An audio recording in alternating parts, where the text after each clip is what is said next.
चलिए बेटा, आज की पूरी क्लास अमेंडेड क्लास है, मतलब फाइनेंस एक्ट 2022 से अमेंडमेंट आई है मेजर। तो एक बार पिछला भी ब्रशअप कर लेते हैं और उसके बाद आज की भी स्टार्ट कर लेते हैं। हमने स्टार्ट करा था कंडीशन से, यहां से रिवाइज कराता हूं। Conditions on the satisfaction of which ITC is available. Total कितनी कंडीशन है बेटा? 6। टोटल कितनी कंडीशन? 6। उसमें से 3 कंडीशन हमने पढ़ ली थी। एक बार तीनों कंडीशन तेजी से रिवाइज करा दो। सबसे पहले कौन सी थी? 16(2)(a), रिसिपिएंट के पास क्या होना चाहिए? Recipient must have documentary evidence. Documentary evidence कितने थे बेटा? 5। सप्लायर का टैक्स इनवाइस, सप्लायर का डेबिट नोट, हमारा खुद का अपना invoice in case of RCM, import के केस में बिल ऑफ एंट्री, और एक याद करना पड़ा था आपको, इनपुट सर्विस डिस्ट्रीब्यूटर का इनवाइस या credit note as the case में भी। आईएसडी मेरे ऊपर आउटस्टैंडिंग है, ये अपने आप में एक चैप्टर है। तो ये 5 डॉक्यूमेंट के बेसिस पे आपको आईटीसी मिलेगा। Basic principle, document must be complete in all respect. However अगर टेक्निकल गलतियां हैं कुछ छोटी मोटी, इग्नोर कर देंगे। अगर इनवाइस के ऊपर वो कम से कम 5 चीजें हैं, पांचों चीज बेटा, सप्लायर का जीएसटी नंबर, रिसिपिएंट का जीएसटी नंबर, नंबर 2 क्या गुड्स सप्लाई हुई है या सर्विसेज, डिस्क्रिप्शन ऑफ गुड्स और सर्विस, नंबर 3 उसकी value, number 4 GST value wise भी, परसेंटेज वाइज भी, एंड नंबर 5 इंटरस्टेट सप्लाई, अगर place of supply in case of interstate supply. अगर इनवाइस के ऊपर ये 5 चीजें हैं, रिसिपिएंट को क्या मिल जाएगा? आईटीसी मिल जाएगा, सब्जेक्ट टू बाकी कंडीशंस क्या हैं बच्चे? सेटिस्फाइड होती हैं। ये हो गया था। फिर इसके बाद हमने ली थी बेटा अनदर कंडीशन 16(2)(a). ये था टैक्स इनवाइस जो सप्लायर ने बेटा, या डेबिट नोट जो सप्लायर ने इश्यू करा है, वो उसके जीएसटीआर 1 में आ जाए और सामने वाले के 2B में क्या हो जाए बच्चे? वो रिफ्लेक्ट हो जाए। तो इसको डायग्राम फॉर्म में अगर समझें, सप्लायर इसने जितना भी माल बेचा है किसको? बायर को। ये अपनी किस में दिखाएगा बेटा? जीएसटीआर 1 में, और ये ऑटो पॉपुलेटेड होके इसके किस में आ जाएगा? जीएसटीआर 2B में। तो अगर टोटल मान लो बेटा 10 इनवाइस थे, इसने 10 के 10 चढ़ा दिए जीएसटीआर 1 में, फिर तो 10 के 10 इनवाइस का आईटीसी मिल जाएगा। 10 में से 8 इनवाइस चढ़ाए, 2 चढ़ा ही नहीं पाया, किसी भी कारण से गलती हो गई, मेलाफाइड इंटेंशन थी, मैंसरिया था, कुछ भी बेटा, तो आईटीसी केवल कितने का मिलेगा? 8 इनवाइस का। जितने जीएसटीआर 1 में होते हैं उतने का ही बेटा 2B में रिफ्लेक्ट होगा, ऑटो पॉपुलेटेड होता है, उतने का क्या मिलेगा बच्चे? आईटीसी मिलेगा। किसी जमाने में कहीं गलती से पढ़ लें, जो अपने स्टडी मैट में भी दे रखा है, अभी तक अपडेट नहीं हुआ, किसी जमाने में जीएसटीआर 2B में जितना होता था उसका 120% तक दे देते थे कि जीएसटीआर 2B में 1 लाख का रिफ्लेक्ट हो रहा है, चले 1,20,000 ले ले। फिर वो 20% से घटा के 110% कर दिया, फिर 105% करा। आज के टाइम में बोल सकता हूँ 100% कि जितना 2B में रिफ्लेक्ट होता है उतने का क्या क्लेम कर सकते हैं आप? आईटीसी क्लेम कर सकते हैं। किसी जमाने में बेटा ये 20% तक होता था कि जीएसटीआर 2B का 120% तक ले लो। वो एक्स्ट्रा 20% किसके होता था बेटा? जो इनवाइसेस अभी चढ़ने रह गए, ऐसा भी तो हो सकता है ना, कुछ इनवाइसेस चढ़ने रह गए हो, उसके रिगार्डिंग रैंडम बेसिस पे 20% एक्स्ट्रा, 20 को घटा के बेटा 110 करा, 105 करा। 8% जो लो आपको याद करना है वो कितना परसेंट है? 100%। आपके एग्जाम के लिए 100% है। स्टडी मैट अभी अपडेट नहीं हुए, वहां आज भी कितना चल रहा है? 105। 120 से घटा के 110 कर दिया था मैट ने, 110 से घटा के 105, पर 105 से घटा के क्या करना था बेटा? 100। वो मैट अभी अपना अपडेट नहीं हुआ, पर एग्जाम के लिए आपको जो याद करना है कितना? 100। करेक्ट ऑफ द मैटर, जितना जीएसटीआर 2B में है उतने का क्या मिलेगा साहब? आईटीसी मिलेगा। तीसरी कंडीशन मैंने आपको पढ़ा दी थी बेटा 16(2)(b। क्या थी ये बोलो ना? रिसिपिएंट को गुड्स और सर्विसेज क्या हो चुकी हों बच्चे, रिसीव हो चुकी हों। एक्चुअली में रिसीव होंगी तभी उसको क्या मिलेगा साहब, आईटीसी मिलेगा। Recipient must receive the goods और सर्विसेज। इसमें दो इशू पढ़ाए थे बेटा।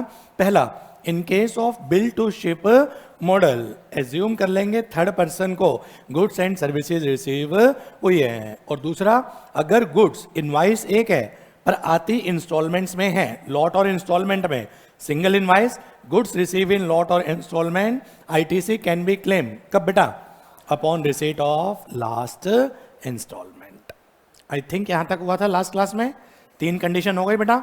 चौथी condition, introduce by finance act 2022। और बोलना ना पड़े बेटा, जहां जहां मैं 2022 बोलूं एग्जाम में बाय एंड लार्ज आते ही हैं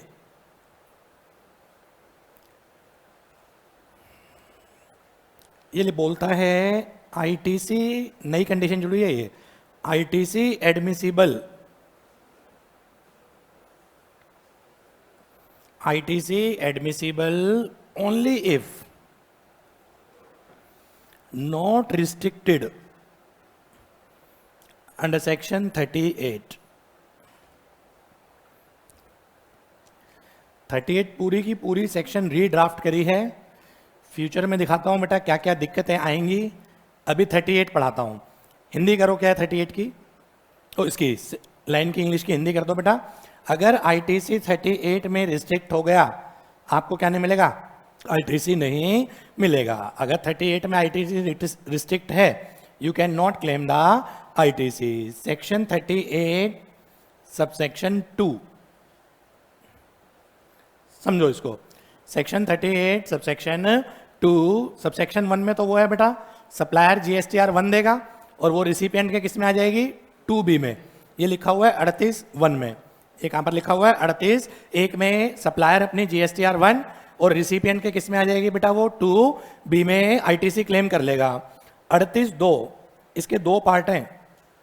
इसने जीएसटीआर 3B के 2B के सॉरी, आईटीसी तो इसमें होता है ना, इसने 2B के दो पार्ट बना दिए। पार्ट ए, इसको बोलते हैं सेक्शन 38 सबसेक्शन 2 क्लॉज ए, और पार्ट बी। ये काम मैनुअल हो रहा है या पोर्टल कर रहा है, पोर्टल। 38(1) क्या बोलता है, सप्लायर अपनी जीएसटीआर 1 देगा जो रिसिपिएंट के 2B में ऑटो पॉपुलेटेड होकर रिफ्लेक्ट होगा। सबसेक्शन 2 क्या बोलती है बेटा, जीएसटीआर 2B के दो पार्ट बनेंगे, पार्ट ए और पार्ट बी। पोर्टल बनाएगा ये अपने आप कुछ नहीं कर रहे। ए में तो बेटा लिखा होगा eligible ITC,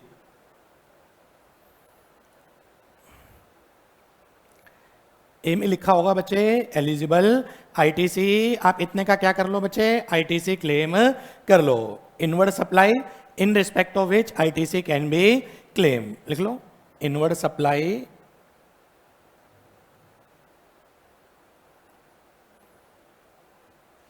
in respect of which ITC can be claimed, वो सप्लाई जिसके रिगार्डिंग आप आईटीसी क्या कर सकते हैं बच्चे, क्लेम कर सकते हैं। ये सारा का सारा किस में आएगा, पार्ट ए में। आप कुछ नहीं कर रहे, ए कुछ नहीं कर रहा, ये सारा काम क्या करेगा बच्चे, पोर्टल। और पार्ट बी, इनवर्ड सप्लाई, ये नेगेटिव है, inward supply in respect of which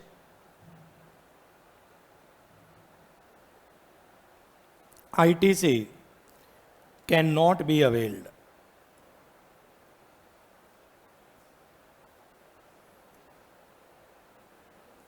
inward supply in respect of which ITC can not be avail.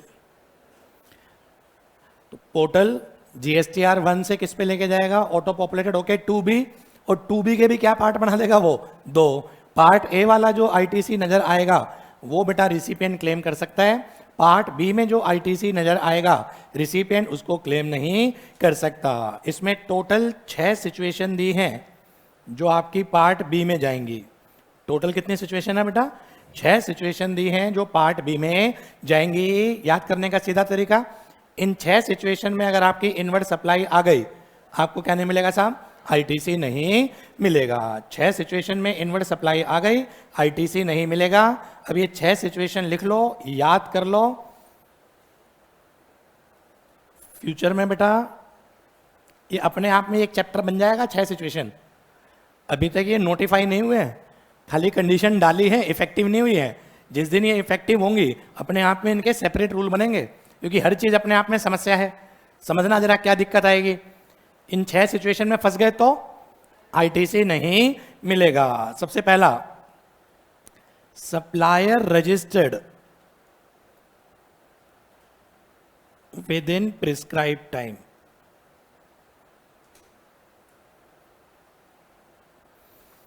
What is prescribe time? अभी तक स्पेसिफाई नहीं हुआ, पर फ्यूचर में क्या होगा बेटा, ये स्पेसिफाई होगा। 6 कंडीशन पढ़ाने से पहले आपका दिमाग थोड़ा सा सेट करूं। ये फोकस करना चाहते हैं बेटा, वो जो डम्मी इनवाइस वाली फर्में नहीं होती, वो इनवाइस काट देते हैं, सेल परचेज कुछ नहीं होता, और इनवाइस के बेसिस पे क्या क्लेम कर लेते हैं? आईटीसी। उसको रोकने के लिए है ये 6 कंडीशन। ये जो डम्मी इनवाइसिंग होते हैं, एक्चुअल में कोई सेल परचेज नहीं, मैंने आपको इनवाइस काट दिया ऐसे ही, बेचा कुछ नहीं है, सर्विस कुछ नहीं दी, इनवाइस दे दिया, और आप उसके बेसिस पे क्या क्लेम कर रहे हैं बच्चे? आईटीसी क्लेम कर रहे हैं। इस मेल प्रैक्टिस को रोकने के लिए 2B के 2 पार्ट बना दिए, part A, part B. Part A वाला आईटीसी आप क्लेम कर लो, पार्ट बी वाला आईटीसी आप क्लेम नहीं कर सकते। सबसे पहला क्या कंडीशन डाली? Supplier registered within prescribe time. Prescribe time है नहीं, पर मैं एज्यूम कर रहा हूं एक हाइपोथेटिकल, लेटर से 3 महीने ले लिया।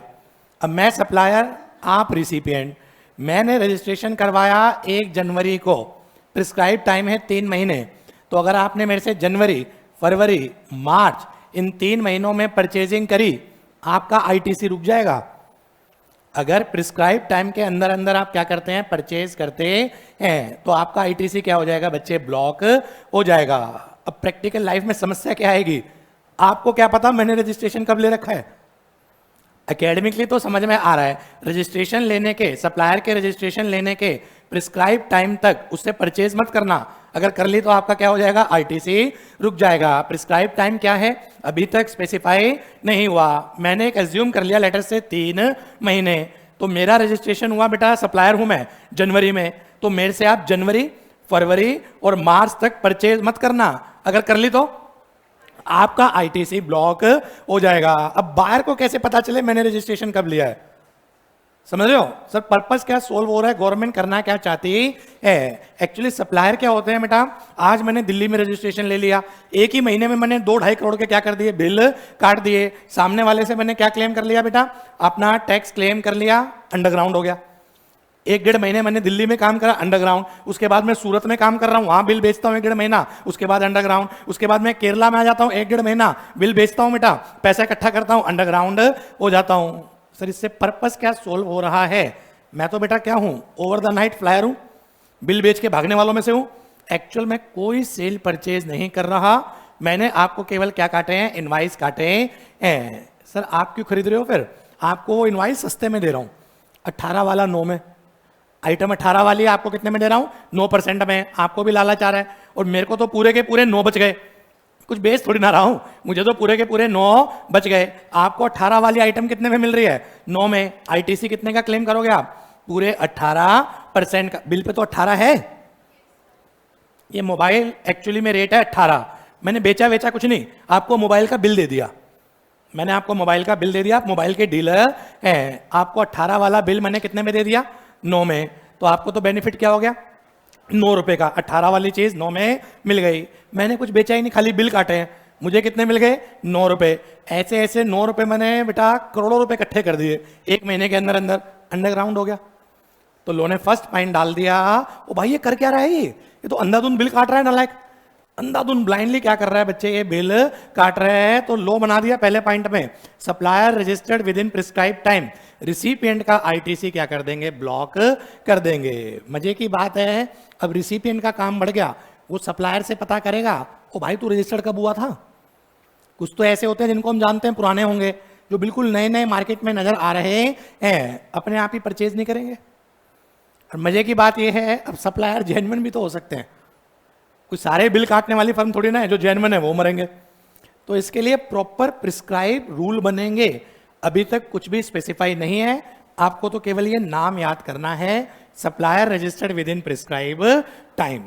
कुछ कुछ क्लिक कर रहे हैं कि लोगों के दिमाग में क्या चल रहा है, पढ़ो बेटा, कितना जबरदस्त। सेकंड, सप्लायर, ये कारनामे सप्लायर के हैं, दुखी कौन हो रहा है, बायर, आईटीसी उसका रुक रहा है। सप्लायर मान के चलना मुझे चोर, जो नालायक क्या कर रहा है, बिल काट रहा है। Supplier that has default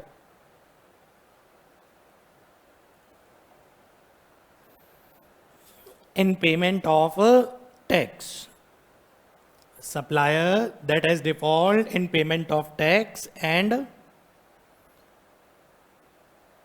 such default has continued for such period as may be prescribed. अभी तक कुछ भी प्रिस्क्राइब नहीं हुआ, पर फ्यूचर में ये भी प्रिस्क्राइब होगा। हिंदी करके बताओ क्या कहना चाह रहा है। सप्लायर ना गवर्नमेंट को टैक्स ही जमा नहीं करा रहा, रिसिपिएंट से तो ले लिया, उसको भी तो जमा कराना चाहिए गवर्नमेंट को। वो गवर्नमेंट को क्या नहीं कर रहा बेटा, टैक्स ही जमा नहीं करवा रहा, और वो टाइम पीरियड एक्सटेंड कर गया एज में भी प्रिस्क्राइब। प्रिस्क्राइब कुछ करा नहीं, हाइपोथेटिकल एज्यूम कर रहा हूं, लेटर से 6 महीने सप्लायर ने टैक्स जमा नहीं करवाया और 6 महीने लैप्स हो गए, रिसिपिएंट का आईटीसी क्या हो जाएगा साहब, ब्लॉक हो जाएगा। रिसिपिएंट कह रहा है मेरी क्या गलती है, इनवॉइस मेरे पास है, गुड्स मेरे पास है, रिसीव मैं कर चुका हूं, मैं पेमेंट कर चुका हूं, अब सामने वाला टैक्स नहीं जमा करा रहा, उसको जाके दुखी करो, मुझे क्यों दुखी कर रहे हो। लॉसेस ना ना भाई, परेशानी आप हमें है, आपने आईटीसी कैसे क्लेम कर लिया। अगर सप्लायर ने टैक्स जमा नहीं कराया और एक पर्टिकुलर टाइम पीरियड क्या कर गया बेटा, क्रॉस कर गया, तो हम रिसिपिएंट का आईटीसी क्या कर देंगे साहब, ब्लॉक कर देंगे। प्रैक्टिकल लाइफ में कितनी दिक्कतें आएंगी बेटा, भर भर के लिटिगेशन होंगी। जो जेन्युइन बायर है वो कहेगा जी मेरी क्या गलती है, उधर पीओ कहेगा मेरी क्या गलती है, लो बना हुआ है, मैं तो आपका आईटीसी क्या करूंगा, ब्लॉक करूंगा, और ये केस फाइट होंगे बेटा, और फिर झगड़े में हम ही जाएंगे, हमारा काम बढ़ेगा। प्रैक्टिस का स्कोप बढ़ना है ना। रजिस्ट्रेशन, यार बायर को कैसे पता सामने वाला कब रजिस्टर्ड है। बायर तो कह रहा है मैं तो दूध का धुला हूं, सामने वाला नहाया भी नहीं हुआ, ये खुद कह रहा है मैं दूध का धुला हुआ हूं, अब बायर को कैसे पता चलेगा भाई, पर लो बना हुआ है, खरीद लिया, तो हम क्या करेंगे साहब, आईटीसी आपका ब्लॉक कर देंगे। दोनों पॉइंट समझ में आ गए। तीसरा पॉइंट, सर बिल खरीदते क्यों हैं, लालच। आपके पेरेंट्स का अगर बिजनेस होगा 100% वो भी कर रहे हैं, सर बिना देखे आप बता रहे हो, अरे मैं प्रैक्टिस में हूं भाई, 100% वो भी क्या कर रहे हैं साहब, बिल ले रहे हैं। सारे नहीं कह रहा मैं, थोड़े थोड़े, मतलब सारी परचेजिंग नहीं। अगर साल में 1 करोड़ की परचेज है उनकी, 90 लाख तो जेन्युइन है, 10 लाख ही बिल होते हैं उनके पास। कि वो बिल क्या कर रहे हैं बेटा, परचेज कर रहे हैं, 18 वाला 9 में रेट होते हैं, 12 वाला 6 में, 5 वाला 2.5 में, ये होते हैं बेटा। और सर ये बिल दिलवाता कौन है, सीए। सीए, ये बिल दिलवाता कौन है, सीए। क्लाइंट ही उसके हैं नालायक के, मुझे देखना मत, मैं तो पढ़ा रहा हूं, मैं तो बता रहा हूं बेटा। चलो जी थर्ड पे आओ। थर्ड, सप्लायर, बताओ पाप सप्लायर के, भुगत कौन रहा है, recipient. Supplier whose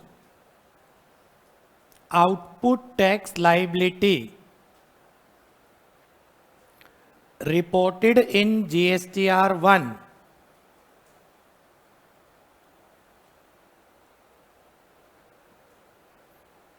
is more than the output tax liability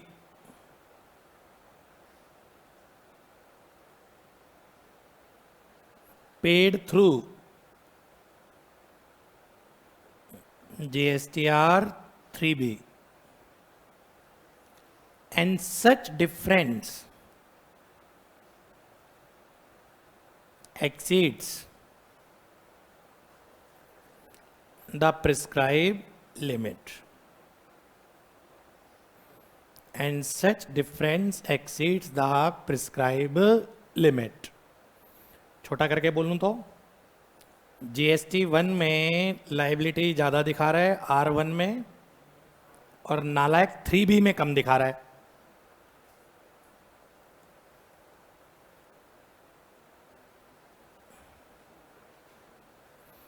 अगर ये वाला केस है और ये डिफरेंस एक्सीड कर गया, इन दोनों का डिफरेंस, मान लो जीएसटीआर 1 में दिखा दी बेटा इसने 1 करोड़ का टैक्स देना है, 3B में टैक्स दे रहा है केवल 70 लाख का। जीएसटीआर 1 क्या होती है? सेल की डिटेल। जीएसटीआर 1 क्या होती है बेटा? सेल की डिटेल। उस पर कह रहा है जी मेरा टैक्स बन रहा है 1 करोड़ रुपए। 3B में एक्चुअल में टैक्स पे होता है बेटा, टैक्स पे कर रहा है लेटर से ये 70 लाख। ये डिफरेंस कितने का आ रहा है बेटा? 30 लाख का। मान लो अगर प्रिस्क्राइब लिमिट है 10 लाख, अभी तक प्रिस्क्राइब हुई नहीं है, मान लो अगर प्रिस्क्राइब लिमिट है 10 लाख, तो क्या हो जाएगा बेटा? ये आपका साहब रेड फ्लैग हो जाएगा, आईटीसी क्लेम नहीं कर सकता रिसिपिएंट। सप्लायर चोर है, नालायक, जीएसटीआर 1 में ज्यादा दिखा रहा है, 3B में क्या कर रहा है? कम पे कर रहा है। इसका आईटीसी ही क्या कर दो बच्चे? ब्लॉक कर दो। प्रैक्टिकल समझाऊं थोड़ा सा, एक ही झटके में समझ में आएगा ये चल क्या रहा है। थोड़ा स्पेस छोड़ लेना, लिखना मत, सुनने पे ध्यान दो, एग्जाम में कोई पूछेगा नहीं पर पता रहना चाहिए। ये मैं जैन ट्रेडर, ये चोर है, नालायक, कि खाली बिल बेचता है। न्यूज में सुना भी होगा, मेरठ के 2 पर्सन धरे थे, फादर और सन, दोनों ही जैन थे, नालायक, वो खाली बिल का काम करते थे, केवल और केवल बिल का ही काम करते थे वो। तो मान लेना वो मैं हूं, जैन ट्रेडर। ये बायर आप है, आप भी कहीं ना कहीं चोर हैं। और जो चोरी कर रहा है वो तो चोर है ही, जो चोरी का सामान खरीद रहा है वो भी तो चोर है। इंडियन पिनल कोड, सीआरपीसी, ये क्या होता है? कुछ होता है, CrPC, code of criminal procedure. चलो एनी हाउ, जैन ट्रेडर क्या करता था बेटा? इसने इसको सप्लाई करी, सामने ध्यान देना, ये बिल विल के काम कैसे होते हैं थोड़ा सिखाऊं आपको चोरी वोरी में। इसने इसको सप्लाई करी 10 लाख की, जीएसटी 18%, कितना हो गया भाई? 180, टोटल 1180। कुछ भी माल सप्लाई नहीं हुआ, कुछ भी माल सप्लाई नहीं हुआ, केवल मैंने क्या काट दिया? इसको बिल काट के दे दिया। इससे मैं क्या ले लूंगा? 18 वाला 9 में, 18 वाला 9 में कितने? 90,000। मुझे 90,000 दे दे और मेरे से 11,80,000 का बिल ले लो। मुझे 90,000 दे दो, 11,80,000 का बिल ले लो। ये कहेगा बिल जेन्युइन है ना? मैं कहूंगा हाँ हाँ जेन्युइन है, आपके 2B में आएगा, आपके पोर्टल पे नजर आएगा। ये दुष्ट क्या करता था जैन ट्रेडर? अब ये अपनी बेटा सेल करी है, इसने सेल करी है तो ये किस में दिखाएगा? टैक्स जीएसटीआर 1 के हिसाब से थोड़ी ना देना है, टैक्स तो अगले महीने की 20 तारीख तक देना होता है 3B के हिसाब से। इसने अपने क्या कर दी? जीएसटीआर 1 फाइल कर दी। जीएसटीआर 1 फाइल करते ही इसके 2B में आ जाएगी, समझ में आए तो हाँ करना। इसके 2B में आ गई, ये तो अपना आईटीसी क्लेम कर लेगा, गुड्स रिसीव हो चुकी है, हो तो रिसीव हो पर ये दिखा देगा हाँ गुड्स रिसीव हो चुकी है, डॉक्यूमेंट्री एविडेंस इनवाइस इसके पास है। 2B में क्या हो रहा है बेटा? ये रिफ्लेक्ट हो रहा है। इसने तो आईटीसी क्या कर लिया बच्चे? क्लेम कर लिया। इसने जीएसटीआर 1 फाइल करी, इसने जीएसटीआर 3B भी फाइल करी, इसमें दिखा दिया टैक्स देना है 1 करोड़। ऐसे ऐसे बहुत बिल काट रखे थे इसने, इसमें टैक्स दिखा दिया कितना देना है? 1 करोड़। यहां पर इसने टैक्स पे करा 1 लाख। 3B में इसने क्या दिखा दिया? मेरा टैक्स कितना है? 1 लाख। ऑल्दो बेटा वो पोर्टल पे रेड फ्लैग हो जाता है, लाल हो जाता है, वो कर क्या रहा है, आवाज भी आती है, क्या कर रहा है बदतमीज, क्या कर रहा है, आती नहीं है आवाज, वो रेड फ्लैग हो जाता है, कर क्या रहा है। पर इसने कानून पढ़ रखे हैं, ये रेड फ्लैग के बावजूद भी क्या कर रहा है? 1 लाख पे कर रहा है। सर ऐसा क्यों कर रहा है? क्योंकि अगले महीने की जीएसटीआर 1 तभी फाइल हो सकती है जब ये 3B फाइल हुई होगी। ऐसे भी कानून है, अगर 3B फाइल नहीं करी अगले महीने की जीएसटीआर 1 फाइल नहीं हो सकती, पोर्टल ही बंद हो जाएगा। अगर 3B फाइल नहीं करी अगले महीने की जीएसटीआर 1, पोर्टल क्या हो जाएगा? बंद हो जाएगा। अब इसने पढ़ रखा है फाइल करनी है, टैक्स इसने कम पे कर दिया। इसको पता है ये गवर्नमेंट के रडार पे आ चुका है, वहां पर रेड फ्लैग होते ही गवर्नमेंट के क्या आ चुका है? रडार पे आ चुका है। पर इसे ये भी पता है कि रेड होते ही कौन सा वो मेरे घर पे आ जाएंगे, आने में ही टाइम लगेगा। अभी तो ये मेरी जन्म कुंडली खंगालेंगे, ये करेंगे वो करेंगे, इतने तो मैं फर्म बंद करके मेरठ से ट्रांसफर हो जाऊंगा केरला। फर्म बंद करके मेरठ से ट्रांसफर होकर केरला, केरला में मैं क्या करूंगा? फिर यही करूंगा, मैं बिल बेच दूंगा वहां पर बेटा 5, 7, 10, 20 करोड़ के साथ, इतने में क्या कर लूंगा? कमा लूंगा। जीएसटीआर 1 में जरूर दिखाऊंगा, क्योंकि सामने वाले के 2B में भी तो आना चाहिए। ये पैसा ही तभी देता है जब 2B में आएगा, नहीं तो ये पेमेंट भी नहीं देता। इसको भी तो एश्योरेंस चाहिए कि हाँ मेरे 2B में आ रहा है, जैसे ही 2B में आ जाएगा ये कहेगा यार बड़ा जेन्युइन पर्सन है यार, 2B में आ गया, स्वा जेन्युइन है, इसके दिमाग में मेंसरिया है, मेंसरिया मतलब गिल्टी माइंड, धूर्त दिमाग है। ये 2B आपका क्या करेगा 3B में, टैक्स जरा सा पे करेगा या पे ही नहीं करेगा, उससे पहले ही क्या हो जाएगा, ये अंडरग्राउंड हो जाएगा। ये कहेगा मेरी क्या गलती है, मेरे तो 2B में आ रहा है, मैंने तो सारी कंडीशन क्या कर रखी है, सेटिस्फाइड कर रखी है, जाओ इसको ढूंढो। इसको तो जब ढूंढे जब ये मिले, इसका तो काम ही है 1 महीने यहाँ, 1 महीने यहाँ, 1 महीने यहाँ, 1 महीने वहां। एक सोनम कपूर की मूवी नहीं आई थी, वो पागल बनाती थी, मैरिज करती थी, डोली डोली क्या, अरे क्या था, जो भी था वो मूवी थी, वो पागल तो बना रही थी वो, तो ऐसे ही वो है बेटा, तो पागल ही तो बना रहा है नालायक, केवल बिल काट रहा है। सर इसका क्या पर्पस सोल्व हो रहा है, ये बेरोजगार है, इसी में रोजगार नजर आ रहा है यार, 1-1 करोड़ रुपए 2-2 करोड़ रुपए एक महीने में कमा रहा है। 10 जगह इसने क्या कर ली पूरे इंडिया में, यहां बंद करके दूसरी जगह करके तीसरी जगह करके चौथी जगह, इसने बेटा साल भर में 20 करोड़ रुपए कमा लिए। मैं लाइफ टाइम लगा रहा हूं, इतना नहीं कमा पाऊंगा। मतलब इतने इतने एक्सपर्ट ब्रेन बैठे हैं, और इनको यह भी पता है अगर पकड़े भी गए मैक्सिमम होगा क्या, जीएसटी में 5 साल की सजा है। अंदर जाएंगे बेटा, वहां खाना पीना वैसे फ्री, रहना फ्री, खाना पीना फ्री। अब समझ, इनका माइंड सेट है बेटा एक्चुअली। अरे डरता तो वो है बेटा जिसे कानून को कंप्लाई करना हो, जिसका डर ही नहीं है उसका कर क्या लेगा कानून भी यार। इसको उठा भी लिया, वो दोनों नालायकों को उठा लिया, फादर को और सन को, उनका माइंड सेट होगा, पता तो उनको भी है रडार पे है, वो रेड फ्लैग होते ही पता तो उनको भी है, वो गवर्नमेंट के रडार पे हैं, पर उनके भी माइंड सेट है बेटा कि इतना पैसा वो अर्न कर लेते हैं, 4-5 साल के लिए अंदर चले भी गए, आप ये मान के चलो 20 करोड़ रुपए कमा लिए, 5 साल के लिए अंदर चले भी गए, 5 साल के बाद बाहर आएंगे, 20 करोड़ उनके अपने, और वो हिसाब लगा रहे हैं 20 करोड़ डिवाइड बाय 5 साल, हर साल 4 करोड़ रुपए की कमाई। उनके एंगल से सोचो यार, ठीक। और वो केवल बेटा अंदर हैं, घर वालों को बोल दिया, कोई रिश्तेदार पूछे तो बोल देना आउटसाइड इंडिया गए हुए हैं प्रैक्टिस के लिए, 4-5 साल में आएंगे। इमेज भी तो साफ रखनी है रिश्तेदारों में, आउटसाइड इंडिया प्रैक्टिस बहुत धमाकेदार चल रही है, 4-5 साल में आएंगे, और 5 साल तो मैक्सिमम सजा है, बढ़िया बिहेव के कारण जल्दी पहले निकलेंगे। एक्चुअल में कोई क्रिमिनल थोड़ी ना यार, ये तो फाइनेंशियल क्रिमिनल है, ये तो फाइनेंशियल क्रिमिनल है ना, बढ़िया बिहेव के बेसिस पे और जल्दी क्या निकलेंगे साहब, ये बाहर निकलेंगे। ये माइंडसेट होता है दुष्टों का, ये प्रैक्टिस होती है। बोले हाँ, गवर्नमेंट जीएसटी वाले को इनकम टैक्स से क्या मतलब, और अभी तक जीएसटी का डिपार्टमेंट अलग है, इनकम टैक्स का अलग है, या तो दोनों इकट्ठे पीछे पड़ जाए, ला हमें टैक्स भी दे, कंसील इनकम है 60%, वो कुछ होगा नहीं। ठीक है, ये बहुत एक्सपर्ट है यार, बहुत एक्सपर्ट है ये भी चलता है, पकड़ने के बाद ये भी होता है, धर लिया उसने, फर्म का क्या लग गया मैटर, ऑडिट पे लग गया, धर लिया, ले दे के बच गए। 20 करोड़ में से बेटा 2 करोड़ भी दे दिए डिपार्टमेंट को, पीओ तो इसमें पागल सा हो जाएगा, इतने सारे पैसे कर तू बेच, मैं भी तुझे क्लाइंट देता हूं, बेच तू। ठीक है, चलो वापस आओ क्लास में, चरित्र निर्माण की बातें याद करो चुपचाप।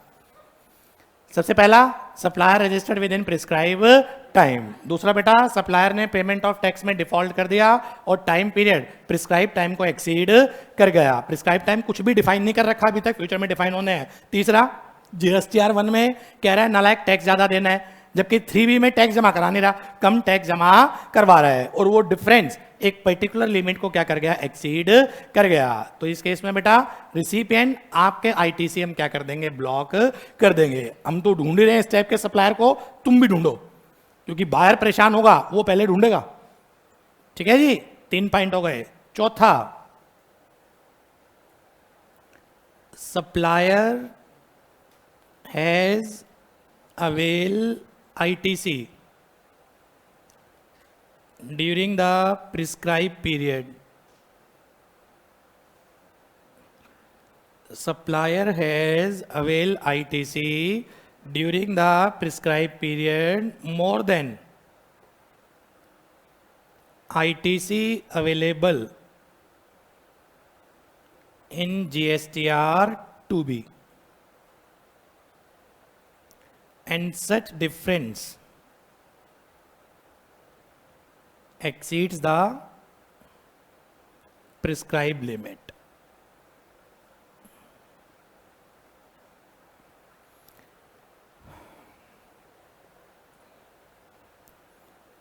मेरे GSTR 2B में ITC आ रहा है 5 लाख रुपए। मेरे GSTR 2B में ऊपर ध्यान दो, ITC आ रहा है 5 लाख रुपए। मैं कितने ITC के लिए एलिजिबल हूँ? 5 लाख। पर 3B जब फाइल करते हैं उसमें आप मैन्युअली टाइप करते हैं कि मैं कितना ITC क्लेम कर सकता हूँ। आपने क्लेम कर लिया 7 लाख।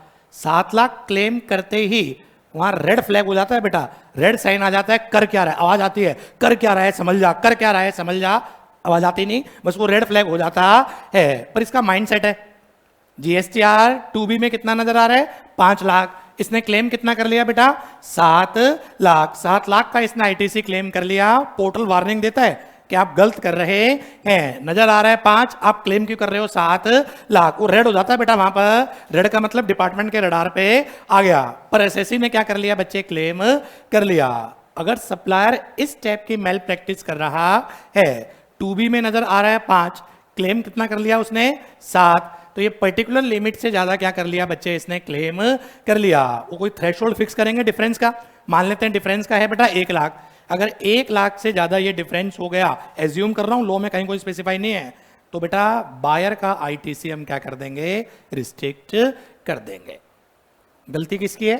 सप्लायर की। क्या कर रहा है बेटा? ये ज्यादा ITC क्लेम कर रहा है। एलिजिबल उतना था जितना 2B में है, उससे ज्यादा उसने क्या कर लिया बच्चे? क्लेम कर लिया। तो क्या हो जाएगा बेटा? रिसिपिएंट के ITC ब्लॉक हो जाएंगे। सर पोर्टल ऐसा करने ही क्यों दे रहा है? दिमाग में ये भी तो आ सकता है कि जितना 2B में है आप उतना ही क्या करो बच्चे? क्लेम करो। जितना 2B में है आप उतना ही क्लेम करो। ऐसा हो नहीं सकता बेटा। कई बार 2B भी बेटर पिक्चर प्रेजेंट नहीं करता। कैसे? सर उसमें इंपोर्ट की डिटेल ही नहीं आती। इंपोर्ट के केस में IGST लगता है, IGST का ITC मिलता है, वो कभी भी बेटा GSTR 1 में हो ही नहीं सकता। GSTR 1 ऑटो पॉपुलेटेड हो गया, किसमें आता है? 2B में। 2B में कभी भी इंपोर्ट वाला ITC नजर ही नहीं आएगा। 2B क्या होती है? सप्लायर की GSTR 1। इंपोर्ट के केस में सप्लायर तो बाहर बैठा है, वो तो GSTR 1 देगा ही नहीं। समझ में आए तो कर देने लाना। तो इसलिए लो ने बोल रखा है भाई वैसे तो आप GSTR 2B से ज्यादा क्लेम कर सकते हो, जेन्युइन है। इंपोर्ट वाला केस क्या है बेटा? जेन्युइन है, आप ज्यादा क्लेम कर लो। पर पोर्टल क्या कर देता है? उसको रेड फ्लैग कर देता है बेटा। वो रेड हो जाता है, वार्निंग होती है, आप कर रहे हैं तो फ्यूचर में इसके क्या आएंगे? कॉन्सिक्वेंसेज आएंगे। ये सप्लायर डर नहीं रहा, इसको पता है कि इसको तो क्या होना है? अंडरग्राउंड होना है। कुछ तो जेन्युइन होते हैं, टाटा ग्रुप नंबर 1 लो कंप्लायर माने जाते हैं, तो उसको तो पता है 2B ये तो इंडिया वाली है, इंपोर्ट वाली डिटेल 2B में आती नहीं। उसने क्या कर लिया? ITC क्लेम कर लिया, रेड फ्लैग होगा, डिपार्टमेंट इंक्वायरी पूछेगा, हम उसका क्या कर देंगे? रिप्लाई दे देंगे। पर जो मेरे जैसे भी तो चोर हो सकते हैं जो इंटेंशनली क्या कर रहे हैं? जान के ज्यादा ITC क्लेम कर रहे हैं। इससे पहले डिपार्टमेंट मेरे तक पहुंचे मैं तो सब कुछ बंद करके क्या हो जाऊंगा साहब? अंडरग्राउंड हो जाऊंगा। तो इस टाइप की जो मेल प्रैक्टिस करते हैं, चौथे पॉइंट में उनको लिया है जो जबरदस्ती का ITC क्लेम कर रहे हैं, ऑल्दो उसके लिए क्या नहीं है? वो एलिजिबल नहीं है। I hope you are getting the issue बेटा। याद हो रही है चीजें? आपको खाली ये रटनी है, अभी तक ये नोटिफाई नहीं हुई है, प्रिस्क्राइब नहीं हुई है, पर कल को जब भी प्रिस्क्राइब होगी हर कंडीशन अपने आप में मल्टीपल पॉइंट लेके आएगी। तो फिलहाल कितने हो गए बेटा? 4 छोटे छोटे पॉइंट में रिपीट करना।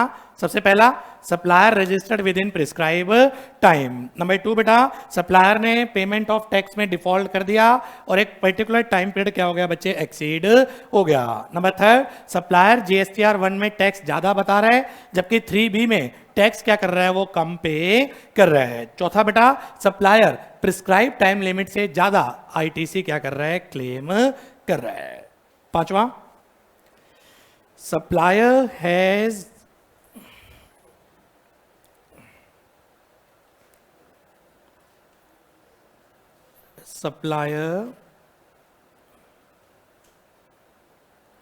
who has default in discharge his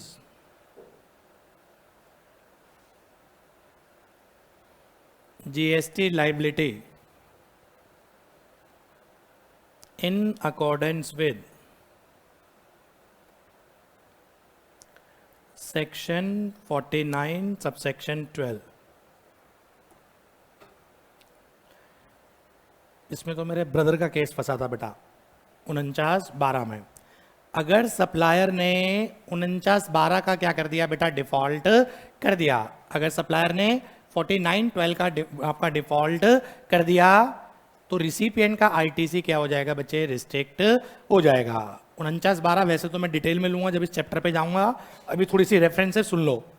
अगर आपने पर्टिकुलर मंथ में 50 लाख से ज़्यादा की क्या करी है बच्चे, सप्लाई करी है, तो आपको कम से कम 1% टैक्स कैश के थ्रू पे करना पड़ेगा। चाहे बुक्स ऑफ अकाउंट में कितना मर्जी आईटीसी पढ़ाओ, आपके बुक्स ऑफ अकाउंट में करोड़ों रुपए पड़े हों, हमें इससे मतलब नहीं। कम से कम 1% टैक्स की पेमेंट किसके थ्रू करवाएंगे आपसे, कैश के थ्रू करवाएंगे। हमें समझ में नहीं आ रहा, आप 100% पेमेंट आईटीसी के थ्रू कर रहे हो। ऐसी कितनी इनवर्ड सप्लाई है तेरी भाई? इनवर्ड सप्लाई कुछ प्रॉफिट भी कमा रहा होगा, आउटवर्ड सप्लाई ऑब्वियस सी बात है इनवर्ड से ज्यादा होनी चाहिए। मेरी परचेज 1 करोड़, सेल 1 करोड़ से ज्यादा ही दिखानी चाहिए, नहीं तो स्टॉक खड़ा हो जाएगा। दिमाग से लगाओ बेटा, नहीं तो बुक्स ऑफ अकाउंट में क्या खड़ा हो जाएगा, स्टॉक खड़ा हो जाएगा। नलायक कर क्या रहा है, 1 रुपया कैश में टैक्स जमा नहीं करा रहा, 100% पेमेंट किसके थ्रू दिखा रहा है, आईटीसी। ऐसी कितनी परचेज तूने कर रखी है कि 100% आईटीसी आप क्या कर रहे हैं, यूज कर रहे हैं। चलो कर लो यूज, मना नहीं है, पर एक पर्टिकुलर लिमिट के बाद आपको कुछ पोर्शन कैश में देना पड़ेगा।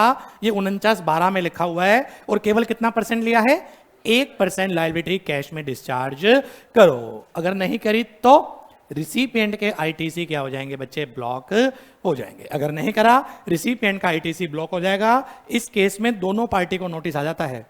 सप्लायर ने डिफॉल्ट कर दिया, 1% कैश में नहीं दिया, पहला नोटिस तो मेरे पास आ जाएगा। ये करा क्या नालायक, जब लॉ में लिखा है कि आपको कम से कम 1% कैश में देना है, तो मेरे को क्या आएगा बेटा, नोटिस आएगा। मेरे को आईटीसी क्या करना पड़ेगा, 1% जीएसटी 1% कैश में लेंगे। उधर रिसिपिएंट का आईटीसी ब्लॉक कर देंगे कि आपने किसी ऐसे पर्सन से खरीदा है जिसने 49/12 का क्या करा है, डिफॉल्ट करा है।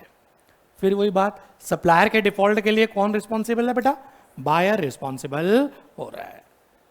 कितने पॉइंट हो गए, 5। पांचवा पॉइंट डिटेल में लूंगा, ये तो प्रैक्टिकल इफेक्टिव है जब सेक्शन 49 लूंगा। चैप्टर है पेमेंट ऑफ टैक्स, ठीक है जी। लास्ट बेटा, such other class of person, person मतलब सप्लायर,